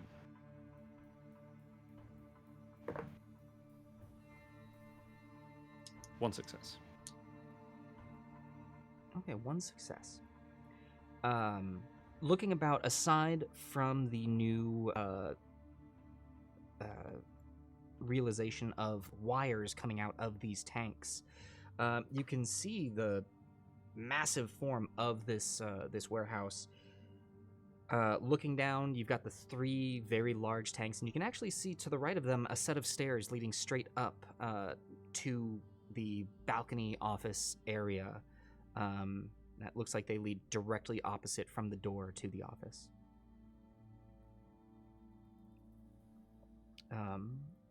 Aside from that, there doesn't appear to be a whole lot else going on in here.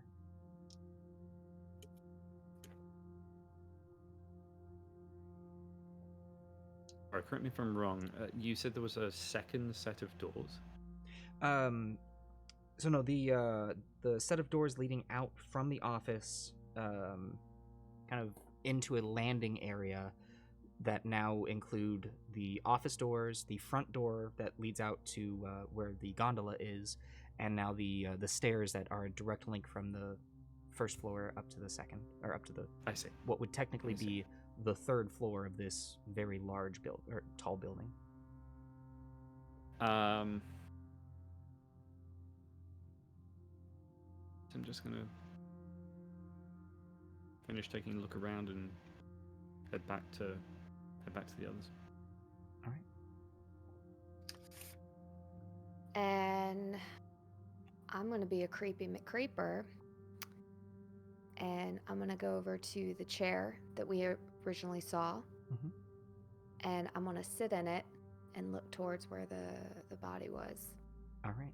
Sitting in the chair, resting up, you lean back ever so slightly, and the body, though, has been moved, Mm-hmm.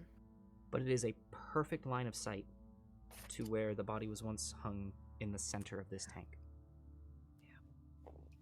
And sitting in with that perspective and kind of, do I notice anything different that I may not have noticed before? Like, is there something special about the chains? Is there any logos? Anything? Give me a wits Anything? and investigation, and this will include your specialty. Great. That's what I love.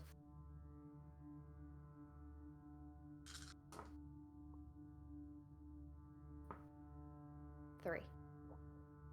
Okay. Looking about,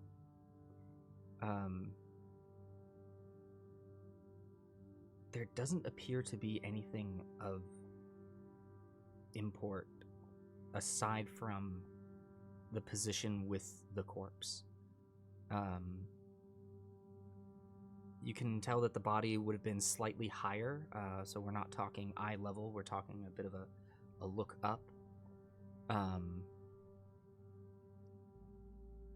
But there doesn't appear to be any markings that you can see on the chains. It doesn't look as though it was hung in line to anything else. You don't see any drawings, any symbols, any logos. It is an unobstructed view of the tank. Okay. All right. Jasper, can I get another roll from you, please? As you continue Yep, to same roll? Yes, as you continue to inspect this body. 10 again. It's only 2 successes. 2 successes. Okay. Based on your current work that you're doing on it, it doesn't look as though there were any sort of aggravated wounds from the waist up. You aren't seeing any puncture wounds. There's no blunt force trauma to the head. You do see that his face is frozen in the stiffness of rigor mortis in a incredibly painful expression, as if his body was seized up and unable to relax after expiring. There's definite bruising and some bleeding on the arms, specifically around the wrists, that indicate that he was likely still alive as he was bound in the chains. And if you want any information beyond that, you'd have to continue investigating. Yeah, I'll keep going. Okay, so while Jasper's continuing, does anyone else want to do anything?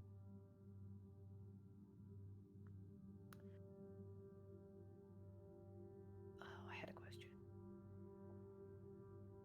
I'll wait till it comes back to my brain. Okay. Well, at this point, Jasper's investigation, each roll is taking around 5 minutes of looking, between 5 and 10. So time is passing. Okay. I'm continuing to contemplate. I'm playing a lot of Cat's Cradle. Okay. In that case, Jasper, can I get one more roll from you, please? Yes.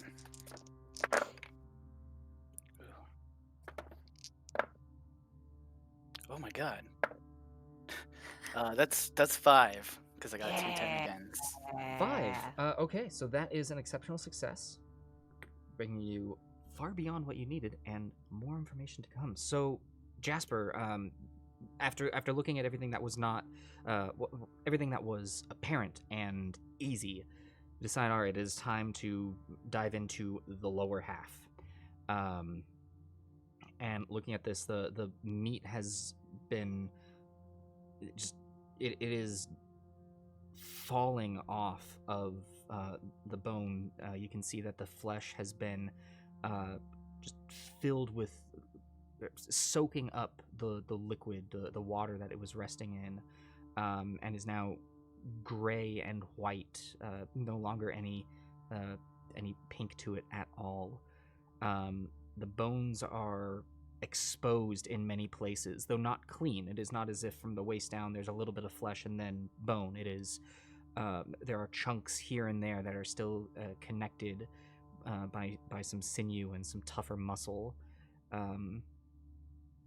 And looking into this, it looks as though the only cause of death that you can come up with is from the lower half dissolving. It is quite likely that unless sustained, he would have starved to death or died of dehydration first. But well, he may have died of dehydration first, actually, but he would not have starved to death because the water would have broken down his body faster. And it looks as though that's all it was. This man was left to soak up the water and let it begin to break it down. And as best as you can tell, he was alive as that was happening.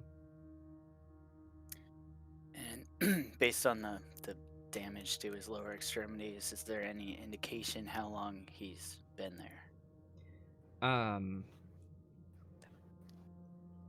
You know that sort of thing, you're looking at at least a few days to begin that process. And So, any indication of how long he's been dead? it's hard to say. Okay. This is not by any means the sort of cause of death that you are familiar with. Of course. You mean this ain't common?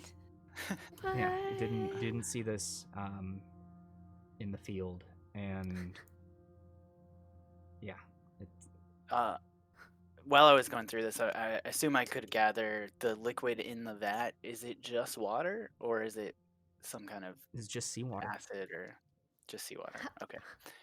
Well, I Um, feel silly now. well, then the last thing I'll do before I leave his body is fish around if there's anything in his pockets, or if he even has pockets remaining. At this point, he really doesn't have any pockets remaining. Aw. It's not just a skeleton wearing pants. Wah, wah. I'm sorry, I don't know why that got me. It's been a really tense night, you guys. Okay. I will at this point I'll put my shoelaces back in, and I'm actually gonna go down. And not looking at the body, go sit down by Cass.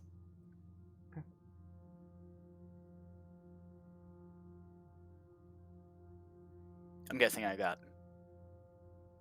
finished with my investigation. Yeah, got all the you've information. gathered yeah. pretty much everything that you can. All right, then I'll pack my bag and jot down a couple notes in my journal. What's the scoop, Doc? Well, it's not pretty. Read. All right. Yeah. Well, first things first. This is Harvey Thomas. And, well, just by my best instincts tell me he was put here alive. Mm, How that long makes sense.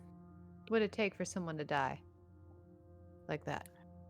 At least a few days, whether it's the shock from constant exposure or dehydration, hard to say, but he's been here a while. What kind of person? Like, do you think they sat in the chair the whole time? I don't know. You know, I'm gonna hate myself for doing this. I kind of want to see this guy's face. He's still up there, Doc. I'm guessing. Yeah. Cool. I'm gonna straighten my tie, and I want to go look at this guy's face. Okay. Taking a look, heading on over to the body. Now, after the investigation, he has been slumped over onto his side, facing upwards. Does he look familiar to me at all? At all. Never seen this person before in your life. Okay. And then I'm gonna once again straighten my tie, take a deep breath in, close my eyes, turn around, and walk back. Okay.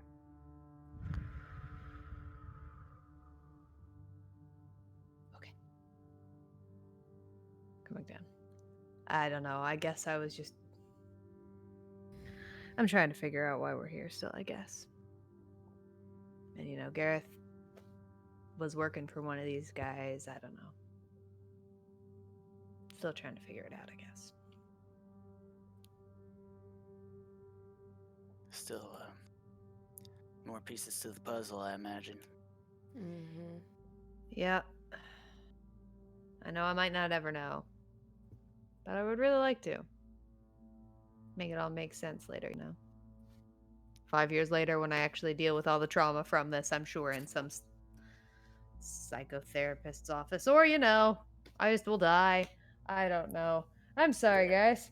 I'm really stressed. We'll be so lucky to still be dealing with the psychological damage of this 5 years from now. Yeah, that sounds about right. Thanks, Doc. Anytime. So I'd love to keep chatting about this, but the sun, you know, day's getting on. We still need to turn on the power, and if that doesn't work for our Well, turn on everything, we still need to go get gas to redo the Yeah. generator. I So we think have a safe the place to power's be. on. I think it's running. Well, we is have that to the go to the- impression? Oh wait, we have to go up. We have to go to the other Yeah, the thing power to turn plant. it You're on right. because it said to restart. You're right. We have to go restart it up there. Okay, let's Yeah. go pop in the gondola. Yeah. get out of here. Gareth, Cass, you guys find anything of interest? Not really. I mean, it's easier to see the doors now. So it's nice to know where we're going, but Yeah. not really. I took a look at all the paperwork. It was just instruction manuals and technical stuff. There was nothing here, really. Well, no use sticking around then. Yeah, This place gives me the creeps anyway. me too. Let's get on out of here. Okay.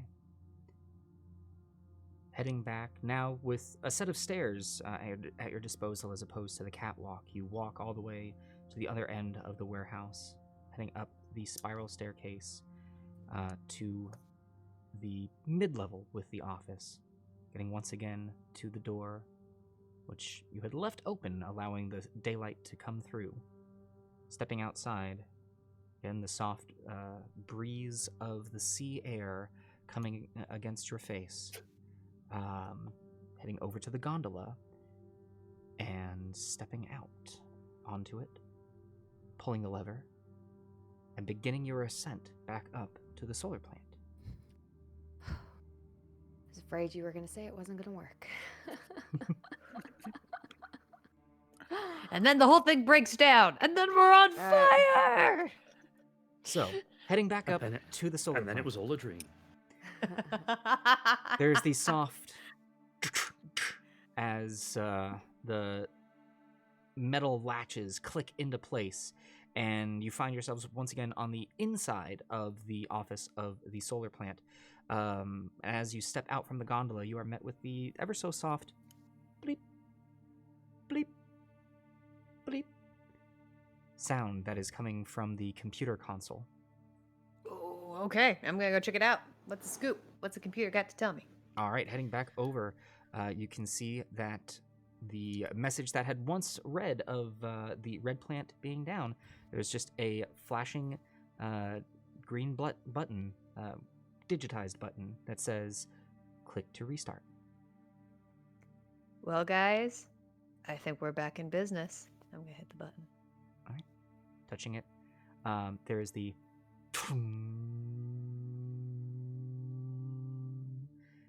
and the continuous And the- soft hum of what you can assume to be power being restored to the island.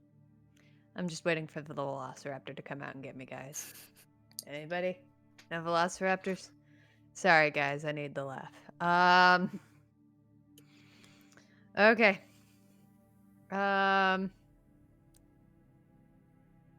Want to go try and find a computer in a creepy resort? Well, what time is it? What time is it, storyteller? It is at this point, I believe, mid-afternoon. Oh, great. Let's go try and find a creepy laptop in a creepy hotel. Because there's Shall we? nowhere to plug things in the at any computer station in the shack, right? No. Okay. No. No computer stations in the shack. Got it. And the only one the doc says he thinks he's seen is in the penthouse of the hotel. Oh, that's Well, right. Because we hold need on to. now. I didn't say I seen it up there. I just said that's as good a place to look as any. That's That's- fair. That's fair. I had I never forgotten been up about there that. myself.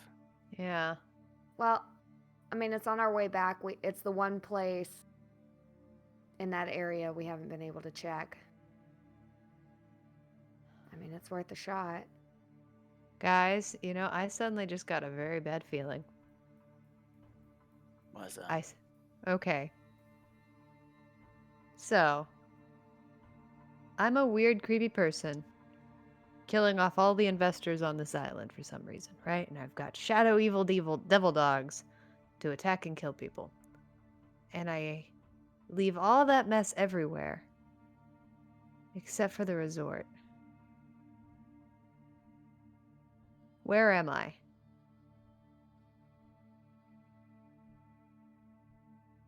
Could be in the penthouse.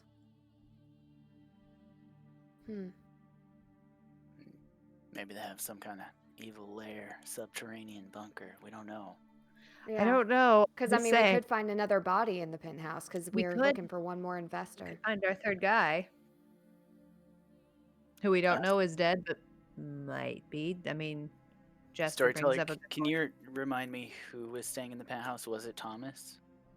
The penthouse was Thomas's, yes. Okay.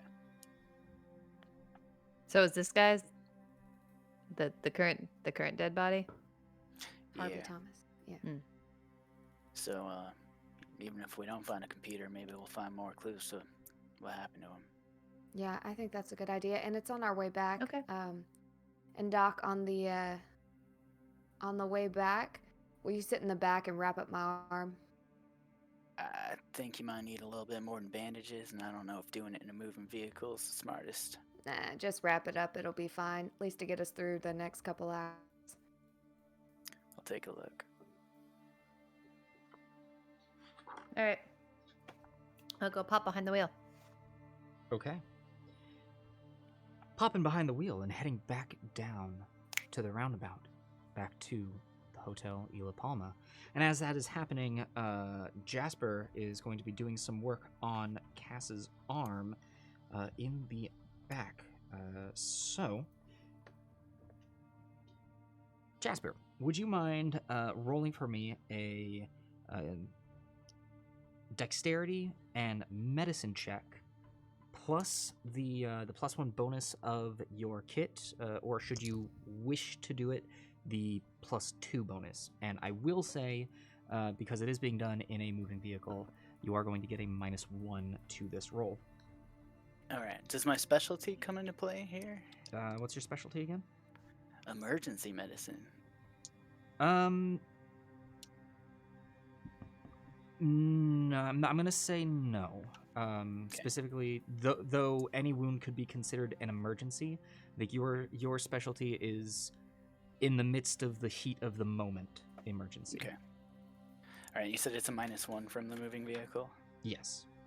Okay. I will expend one of the uses of the kit to add a +2 to this. All right. So that's 2, 3, 1. Okay. All right, and 2 successes. 2 successes. Okay. So, Cass, do you have any bashing damage that you have been dealt? I had 2 lethal damage. 2 lethal. Okay. I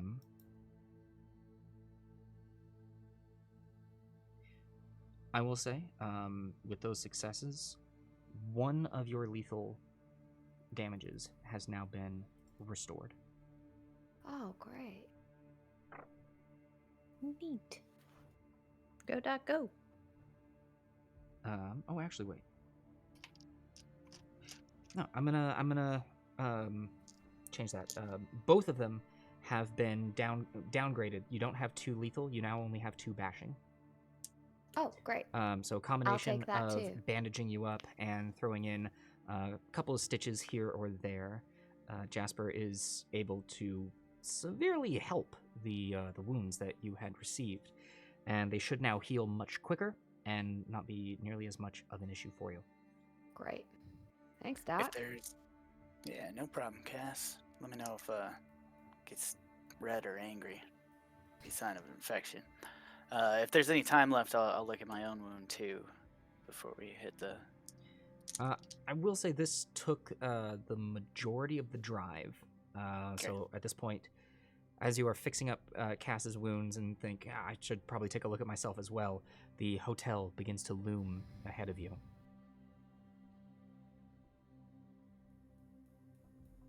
All right. Okay. Okay. I will find a parking spot. All right, there are many available to you. You've got an entire. I will roundabout. find the best parking spot and park don't we, excellently within it. Try the valet. Now is when You're I get to saying do my maybe, Tokyo Drift. Oh no! Oh no! We're in Maybe the pulls back up of to a the front truck door. No, not- bed. Donuts in the parking lot. No, I know they're in the back. So pulling up to the front door, which, as best as you can tell, is the best parking spot. You angle it so you've got a perfect line of sight to the direction that you're going to be going here. So driver's door to the front door of the hotel. A little rude for your passenger, but you know what? It is what it is. No, that's exactly how I would do it. Thank you. And, yeah. All right. I will get on out of the car.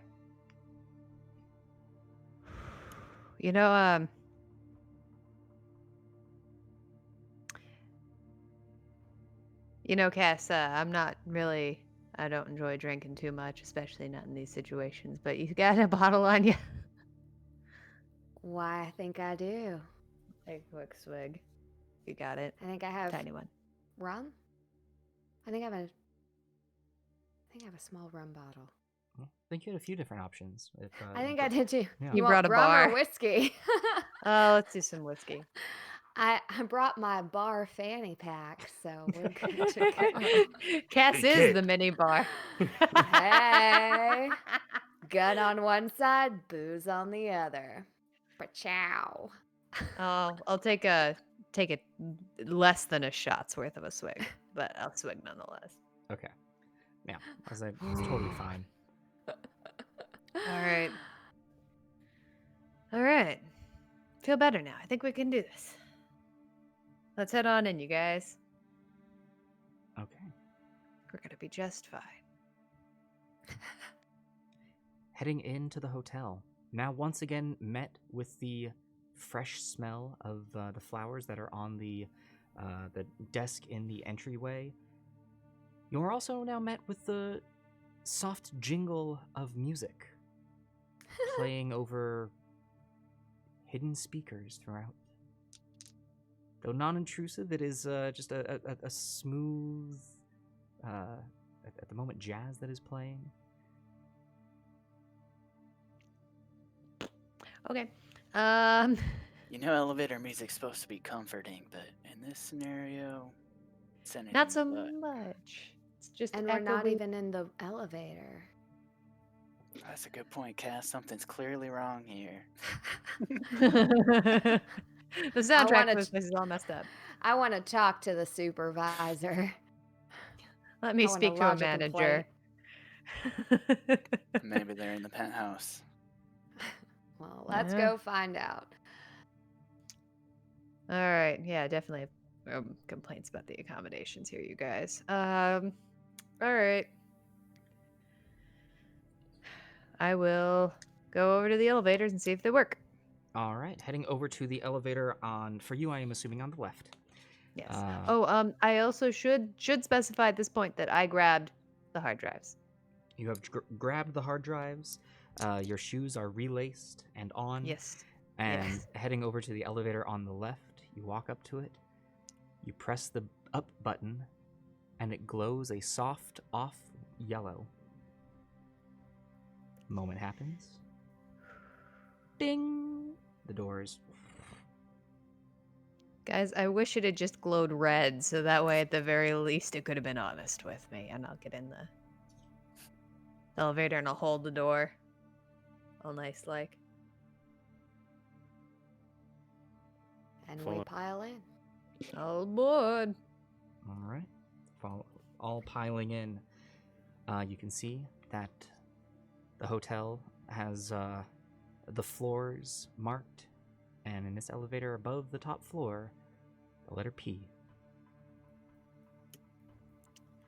I'll look down at my just disgusting custom tailored suit, and I'll flip my hair back a little bit and look down at my nails, which were at one point just perfectly manicured and painted bright red. And I'll just look at them and go, and there's chipped and crap. Well, this is exactly how I intended on entering a resort, and I will press the P button. All right. Hitting the top button, the doors close, and a few moments go by as the same music that was playing in the entryway plays over the soft speakers here in the elevator. There is a sudden jostling as the elevator comes to a halt. The doors open. Ahead of you, you are immediately met with a large, sprawling lounge area. Very long couch that curves around into almost a crescent moon shape, facing a wall to the left with a quite impressive television hanging from the wall. And at the far end of the room, you can just see large windows looking over the open ocean. To your right, as you step out from the elevator, you can see a wall with a large set of wooden doors that have been closed that continues on, and beyond there goes into what looks to be the edge of a small dining area. To your left, you can see a continuation of the lounge. It looks to be more comfortable chairs. These four seated around a small coffee table with some large bookshelves lining the room, with another set of doors leading into a square room to the left at the far end of the room. And to the left, beyond this secondary living space, you can see a set of sliding glass doors leading to what looks to be a balcony on the outside. Does it look like this place has been lived in, or is it immaculate like the rooms downstairs? It is immaculate like the rooms downstairs. Everything is untouched. It is as if you have walked in to a perfectly welcoming hotel room on your first day of check-in. Very important question. What color are the carpets? Hardwood. They're hardwood. Okay. It's a penthouse. They don't The do penthouse? carpets. Hey, I was just curious if it had like white carpets. I was gonna be just like, dude. I'm going to just look at the others, put my finger to my lips, indicating the kind of shh kind of motion, and I'm going to try and sneak, stealth into the room, kind of as far into sort of a center point as I can get. Like, I'm not going for any particular zone or area, but like I'm trying to move towards what we can see as the middle of the place. Okay. Can I get a dexterity and stealth check from you, please? Yes. Dexterity and stealth. Quite good for me.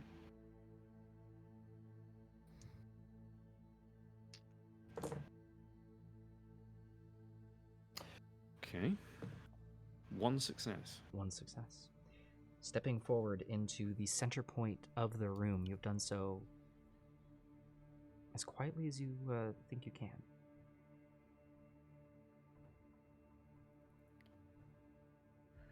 Anything revealed? Anything I From see? where you are, I will say, looking over to the right, the small dining area that you had seen actually looks like it continues into a little kitchen area. The room that was directly to your right as you had entered in from the elevator looks as though it curls around and is a square shaped in the corner of the entirety of the penthouse. It is its own isolated room with a set of doors that now you can see lead one set to the kitchen and one set to the lounge area. Okay. Presumably at the same time the others are doing things as well, but I would like to try and move towards the kitchen. All right, heading over towards the kitchen. While this is happening, does anyone else want to do anything? I would also like to be sneakily going about. So this here, there's a lounge area, and then there's a kitchen area, and then there's a balcony. Ooh. Is there a bedroom? Is there another door that looked like it might be the bedroom? Or is there a bed in here? Is a set of doors that are in the secondary living space. Right. You're gonna head over there. I want to go to that. All right, heading over to those doors. Do you need a stealth roll? If you would like to be stealthy, I do. Yes. Okay. And I'll follow behind her. All right, behind them. Following behind Bryn. 2 successes. Bryn moving without a sound. And Cass, if you would like to be stealthy, I would need the same from you. Why not? What is the thing? Dexterity and stealth. Chance roll it is. Okay. And nope. All right.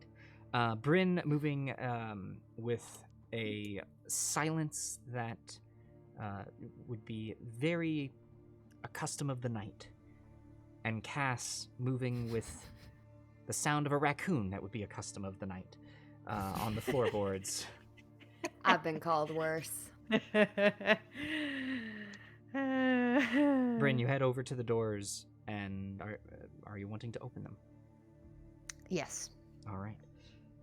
Giving them a not flamboyant, but just a soft open, this set of double doors.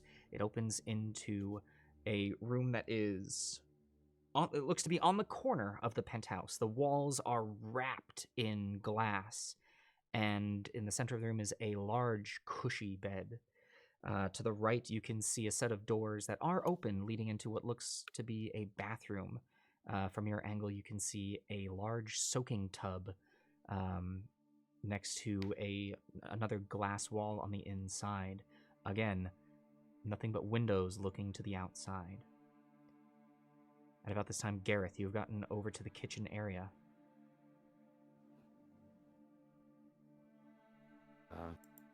Just a regular, well-appointed kitchen, I'm assuming? Yes, it looks to be everything is in order. There is a it is far better furnished than the kitchen that you have. The kitchen that was at your bungalow bunker that has now been thrown in disarray. A full stovetop, a full refrigerator. You can see some cooking pots that are lining, though it looks as though mostly for these things are for display. They look good. You don't know how good of kitchen utensils they actually are. I'd like to check and see what's in the fridge. Okay. Checking the fridge, opening it up. There is a collection of bottled waters and some cans of soda and a few beers as well. That is taking up the lowest rack of the refrigerator. The other racks are at the moment empty. And opening it up, you can feel some cold coming out, but it does have that odd smell of a refrigerator that has been left off for quite a long time.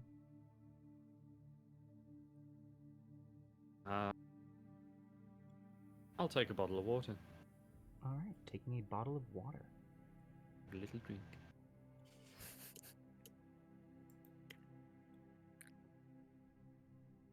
What is everyone else doing? In the bedroom, Yes. I'm looking for a desk. I'm looking for an office. I'm looking for anything that would have a computer. From here, it looks as though the bedroom is purely comfort and relaxing. There are no desks. There is an armchair aside a small side table that has a lamp on it. We love lamp. Good. But no desks of any sort. Okay. I'm going to. And any other doors other than to the bathroom? Other than to the bathroom, there is a door leading out to the balcony, but that is it. Well, I don't think that anybody's reading anything on the toilet or on the balcony on a laptop. So, I mean, I don't know their lives, but probably not. So I'm going to leave the bedroom and come back out into the main room and continue to look, because a lot of these places do have like a sit down, book things, manage stuff, laptop. So I'm looking for such a deal. Okay. As Bryn comes back out from the bedroom, heading back into the main space, what is everyone else doing? Since I was in the bedroom as well, I'm going to do a sweep of the bathroom. Is there a closet? There does appear to be a closet, yes. So I'm gonna do a sweep of the bathroom and the closet and see if there's anything in there that's personal effects, anything that's not that's out of the ordinary for just a typical hotel setup. Gotcha. Give me a wits and investigation. I'm assuming no specialty. No specialty on this one. Poop. Still plenty of die though. 2. 2. Okay. Looking about in the bathroom, you find some fresh linens and towels that are set aside. In the closet, there is a robe and some slippers. Aside from those, there are a few empty hangers, but nothing else. And is there anything under the bed? There's nothing under the bed. Well, forget this place then. I will head back out to the living room. Okay. I'm gonna go through the drawers in the kitchen. Like anything that can be opened, I'm gonna open and look inside. Okay. As you are pulling open the drawers, there's some silverware. There looks to be a drawer that has some seasonings in it, some herbs and spices. There's one that has looks like some small cutting boards.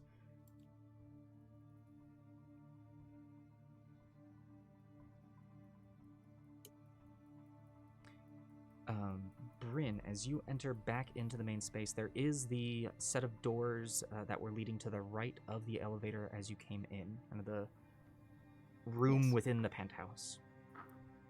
Yes, I will go in those. All right. Yes, please. Opening up the set of doors. This room does appear to have carpet. It has a soft warmth to it. With the light from the inside, it is being taken up by both the carpet and the paneling on the walls here. This does not have the same aesthetic as the rest of the penthouse or the resort, for that matter. It has much more of a old-timey speakeasy cigar room feel to it, with soft mood lighting, no windows to the outside, a few tall bookshelves, and a massive oak desk in the back corner that is angled to face the opposite corner, atop which a large desktop computer is resting. Yes. Next to it, you can see a mouse, a keyboard, and another odd-looking contraption that looks to be hooked up to it. Oh, my heart, guys, it's just pounding. Yes. Oh my God. Yes. Okay. I'm just gonna let out a huge sigh of relief, and not wanting to be too loud. Although I think if anyone was here, they already would have found us. But I'm gonna go over and turn on the computer. Okay. Going over and turning on the computer. Clicking the button. There's a moment of the electronics whirring up, and then the soft burr of the computer starting up. It's a bit of a loading process, and you can see that the computer is going through all of the starting motions. It appears to be working. Okay. I'm gonna pull out the hard drives and work up on getting them attached. All right. I believe it's just the one hard drive. Oh, it's just the one hard drive? It's just okay. the one it's just hard the one drive. hard drive?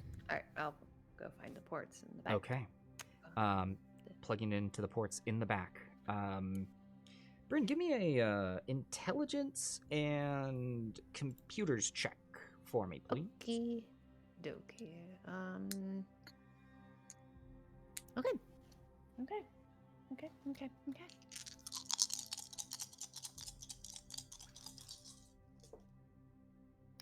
One success. One success. Okay, as you are plugging the hard drive into the back of the computer, you're also taking a look at this device that is on the counter.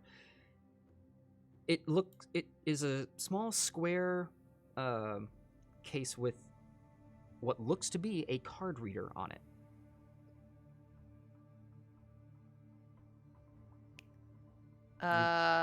You Who has recognize the it security card? as as the sort of thing to read the security cards that Yeah. you have. Yeah. Who has it? Who has it? Who has it? Levi still have it. Yeah. I'm going to, in that case, actually come out. As I'm doing that, come out into the living room and start looking around for Gareth. Okay. You hear Gareth rummaging about in the kitchen. Hey, Gareth.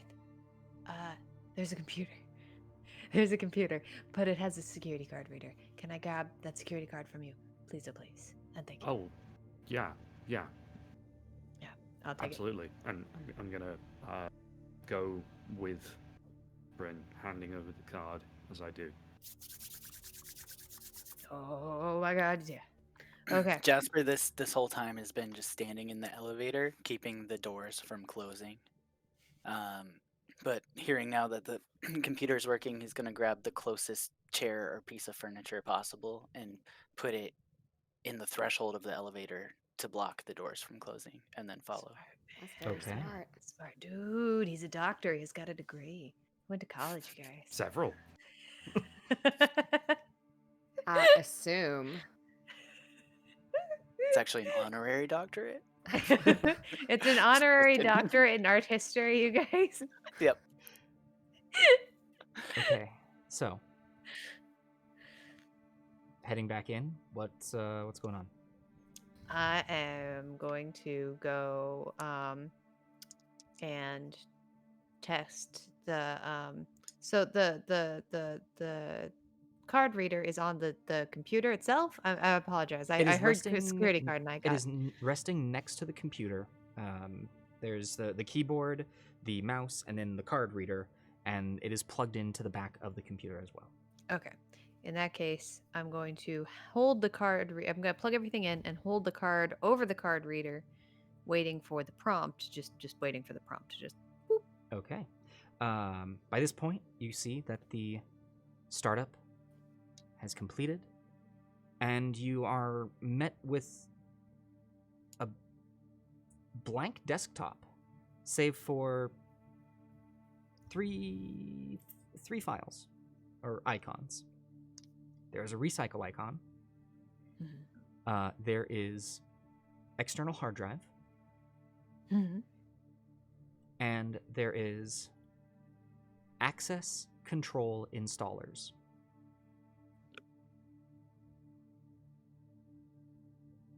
Does that sound like the installation of the security system access, or what's the? What does that sound like to me? Bryn, I will say, for you, can I give me an intelligence and computers, and I will say with your expert. Well, because I have a specialty in security systems. And what skill is it under? Until investigation, actually, unfortunately. Yeah. Boo. I will say, go ahead and give me this, but taking your background into consideration, this will be an easier success. At least Okay, the so number this that you is intelligence and computers again? need. Yes. Ooh, 3 successes. Actually, that's Huh? more than what you needed the first time. So, Uh-huh. you're actually familiar with this program. Access Control Installer is what is used to program security cards. Oh my god. you guys, we're gonna finally get in that room. Oh my god. I think, okay, guys, so this program right here. I forget, it's just Gareth in here, isn't it? Gareth. I'm in there. Oh, you're in the two. That's right. Mhm. Guys, you guys. This program right here will reprogram security cards. And maybe, just maybe, it will reprogram it for the door we can't get in. Maybe. I bet You're if saying you any- could make the card we have now do more than what it does? Maybe. Yes. Worth a shot, right? If the files for that door are official, and exist on this computer, then yes. Yeah, Oh, definitely worth a shot. Do it. I'm gonna. But first, I'm gonna open up these files, read what's on them. I'll play with the card. Okay. I'm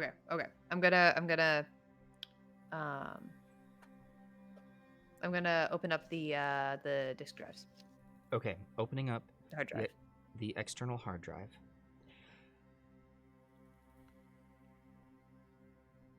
You find a myriad of files.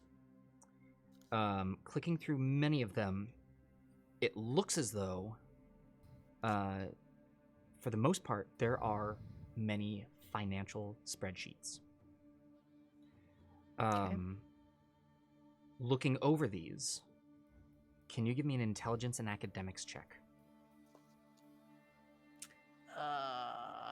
I can, in the technical sense. Mm-hmm. It will be a chance roll. Okay. No. All right. You can't make head or tail of the spreadsheets. It's a bunch of numbers. It's a bunch of money. These might be ledgers. These might be columns. You don't know. Got it. Cool. Seeing This as might be a giant Sudoku puzzle. I really don't know. Seeing as I'm looking over their shoulder, can I interpret it in any way? Yeah, you could give me a intelligence academics check on that as well. Okay, I'm going to assume this does not fall under my specialism because it is a bunch of numbers. Yes. Okay.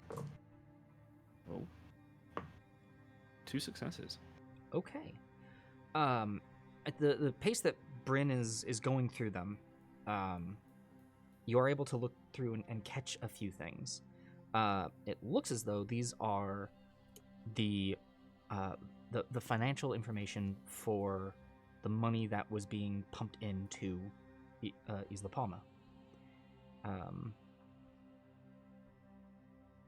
You'd probably have to take a harder look and really study them yourself to make to get a better understanding of it. But you'd think you might be able to if you were taking your time and Bryn wasn't just going through them and trying to figure things out on their own. This looks like these are all accounts and funds relating to how this place was being funded. Oh. For all I know, it looks like paint by numbers, but I mean, you're not far wrong. I mean, are you good with this kind of thing, Gareth? I'd hardly say good, but I mean, I know just from you scrolling through there, I don't know, I'm just seeing the same names and figures come up here and there. All right. I guess I ask because there's investors getting killed. Seems like some tied to money. Right. Maybe we'll have to have you take a look. I'm just gonna get a lay of the land real fast, and then maybe you just hang out with these for a second. I mean, you might be putting a little more faith in me than I deserve there, but couldn't hurt. Yeah. I'll put all the faith in you I want, Gareth. I'll keep looking. Sounds like a threat. Do you think I'd be able to do anything to you even if I wanted to, Gareth? Scrolling through, you do find a few other files that, upon opening, looks like they are saved emails. Oh my god. Oh. Okay. Emails. Okay.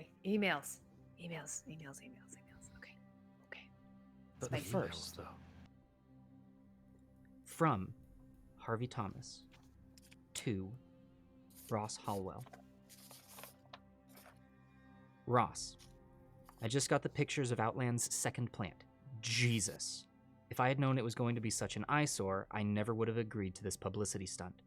Do me a solid, get Harrison to send me a copy of the blueprints for that. We might be able to salvage the structure for something after we get rid of them.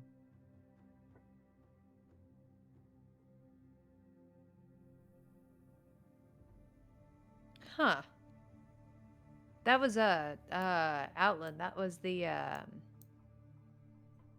plant we were at had that logo on it, right? Yeah. Outland. Okay. Get rid of who? I mean, Or it what? sounds I don't know anything here, but it sounds to me like they were doing some publicity something with this company that I don't know anything about, but they didn't want to keep it. What else is there? Keep looking. All right. All right. Then the other file is an email chain from Ross Hallwell to Harvey Thomas. I'm sorry, maybe I misunderstood you. After all the cards were laid out, you offered him a goddamn job? From Harvey Thomas to Ross Hallwell. Ross, calm down. I put it to him like this. Rather than go home with nothing, he could stay here and run maintenance. At least for a while. Legal was getting on us to have that position filled anyway. I figured it was a win-win. He gets to stay with his paradise, we save on expenses. From Ross Hallwell to Harvey Thomas. Fine. If he starts any trouble, it's on you.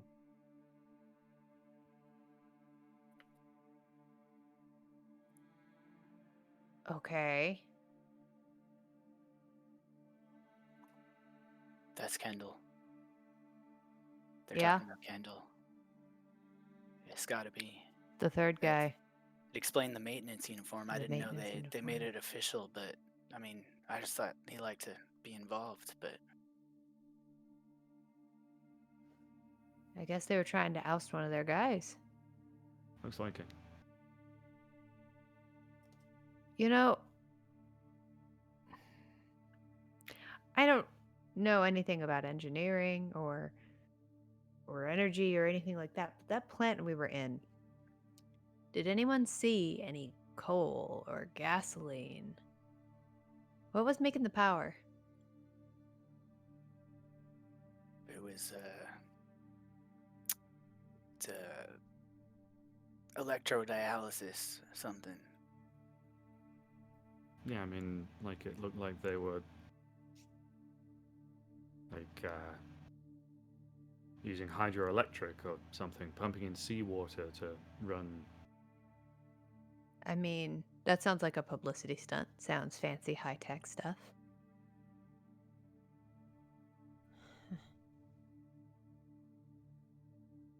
Got about 1,000,001 questions.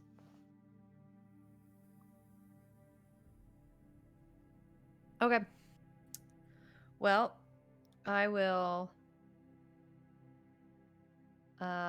go look at reprogramming the card. Go into that program that reprograms cards. Okay. Opening it up, you are met with a familiar layout of the program, and you're able to maneuver your way around to the programming section, and you have quite a few options.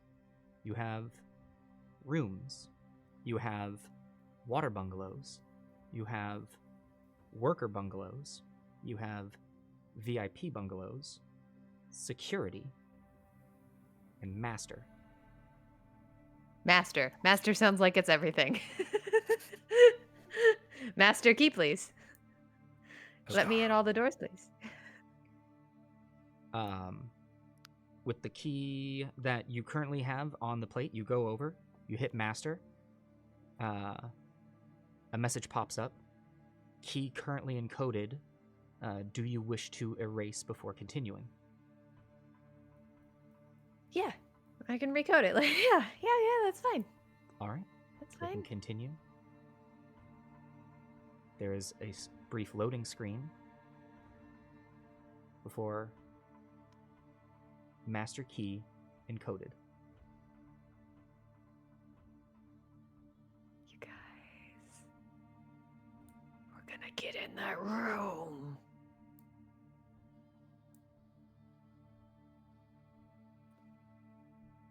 Shit. Okay. And I will say, during all this time, Cass, if you would have liked to, I believe you could have made your way into the room as well. I had a question for you. Yes. From the you know how sometimes places that have those big balconies, they have closets that where maintenance can have brooms and stuff and all that stuff outside on the balcony. Is there anything like that in this, or is it just a straight balcony? There is not that you could see. No, it's Cool. just a straight balcony. Yeah, I will. I'll be in the doorway, Okay. seeing what all the stuff is about. So, Cass, you're a puzzle solver. I have some theories. But looking at these emails, what do you think? Well, I think it's real suspicious that the emails that we have are from 2 of our dead investors. We haven't found the body of the third, who that they were looking to oust in some way by having him just be a maintenance person. That's pretty suspicious. Could our killer be our maintenance investor? It's a thought.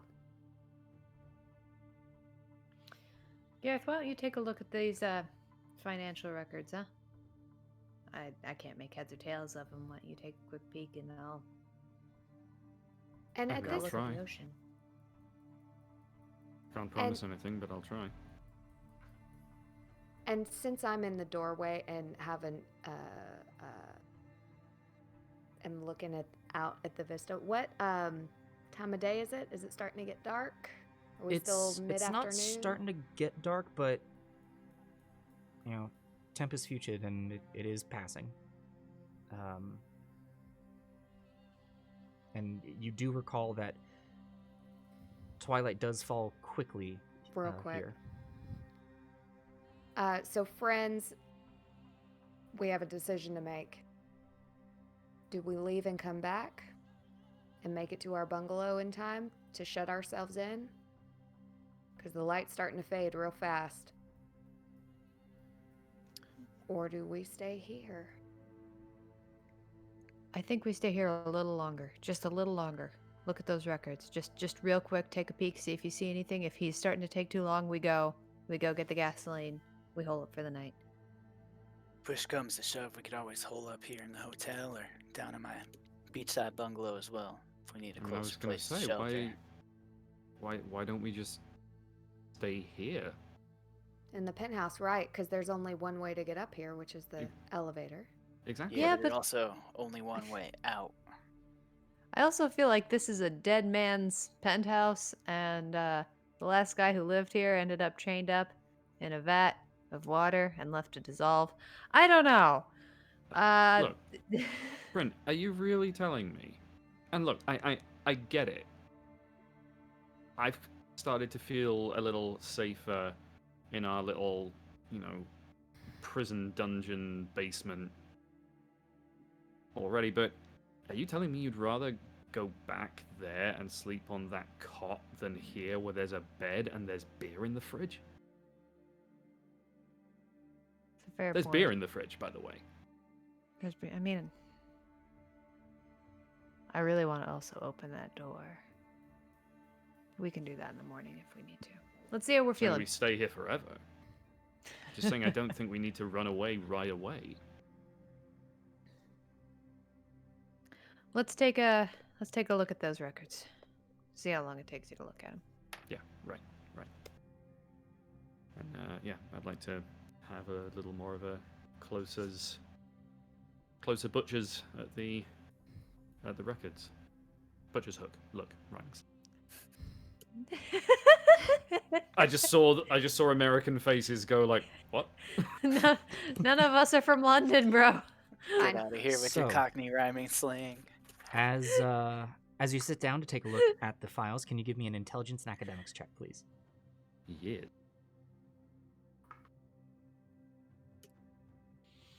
Yep. One success. One success. Okay. Now that you've had some time to look over it, you are able to make a little more sense of this. It looks as though there were funds being pumped in to this project from 3 different sources. It looks as though Harvey Thomas, Ross Halwell, and Harrison Kendall.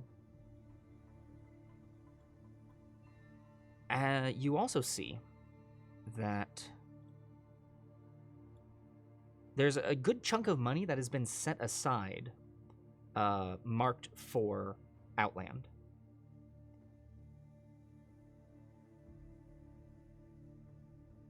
But you are also seeing, as you read through the ledger, that money was starting to be used for other things. And also, looking through everything, it is very clear that though a substantial amount of funds were being pumped into this, a good chunk of them, or at least a disproportionate amount, seemed to be coming from Kendall.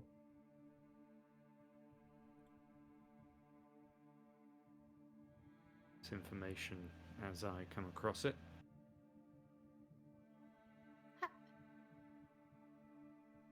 And this is just all surface level stuff. Like, I'm not an accountant or anything, but this is just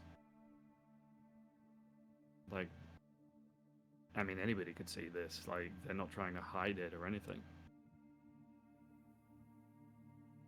I also think So- it's interesting that the investor Kendall was investing more money than the other two, but the other two like pushed him out. I mean, that feels like a motive for some sketchy stuff to happen. Yeah. Maybe this Kendall guy had some like extra emotional attachment to whatever this project was meant to be.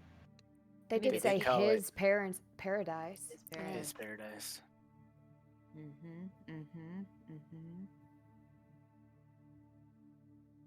Okay. But that doesn't. Okay. That's all well and good. That's great. One guy snaps and kills his business partners. Cool. Why are there shadow wolves and dozens of dead bodies and magically cleaning hotels and kidnapped people in a basement? Yeah. I doubt any number of records of bank transfers are gonna tell us any of that. Well, I know what'll help. At least make me feel better. I'm gonna go grab a beer. They're probably not Anybody else want cold one? yet. I've had worse.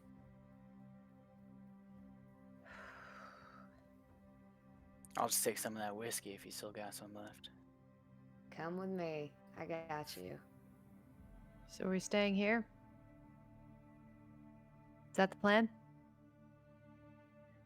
I would really like to take a shower. Same. Cass, as you open up the fridge and pull out a beer, the lights flicker.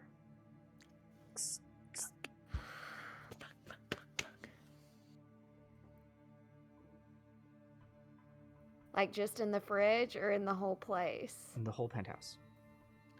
Kids, I think it's time to go. I'm Save gonna grab the security card and trap put it in my here if pocket. The lights go out. If the power goes out. Yeah. I'm grabbing a beer and running for the elevator. Do I do I'd say it says. I'll tell you. Okay. I'm Kids, I got a bad feeling. The last time that happened, it was really bad. I'm going to unplug the hard drive and take it with me too, just cuz. and But do you take the head for time to the elevator. safely eject? No, I do not. Nobody does that. No, I do not. Corruption gods be damned. And I'm going to the elevator. And Well, there I'm, goes our hard drives. yep. I'm waiting. All right, heading into the elevator. What's everyone else doing? Oh, same. Nope. Nope. Same, just very reluctantly. Okay. Jasper was reaching for Cass's whiskey, and he's like, you know what? On second thought. As the four of you pile into the elevator, you hit the button for the ground floor. The doors close, and the elevator starts to move. Goes past the fifth floor. The fourth floor. And as it comes down to the third, the music that is playing in the speakers begin to distort. The soft jazz now. And you see as the lights on all of the floors on the elevator light up. The elevator stops. There's a soft ding. And as the doors open, the wallpaper that is on the inside of the elevator begins to, before your very eyes, grow dirty and splotched with blood. The doors open and begin to become greasy. And you're now met in a filthy hallway with the smell of rot taking over your nostrils.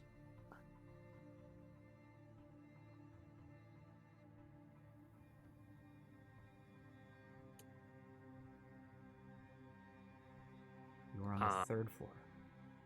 I'm going to hit the door close button. Hitting the door close button. Nothing happens. I'm going to hit. That's all I had.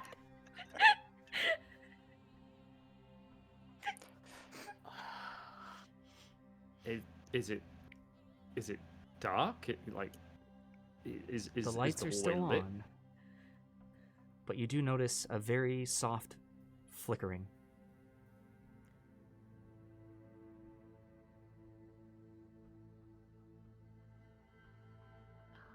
Suppose this is our stop.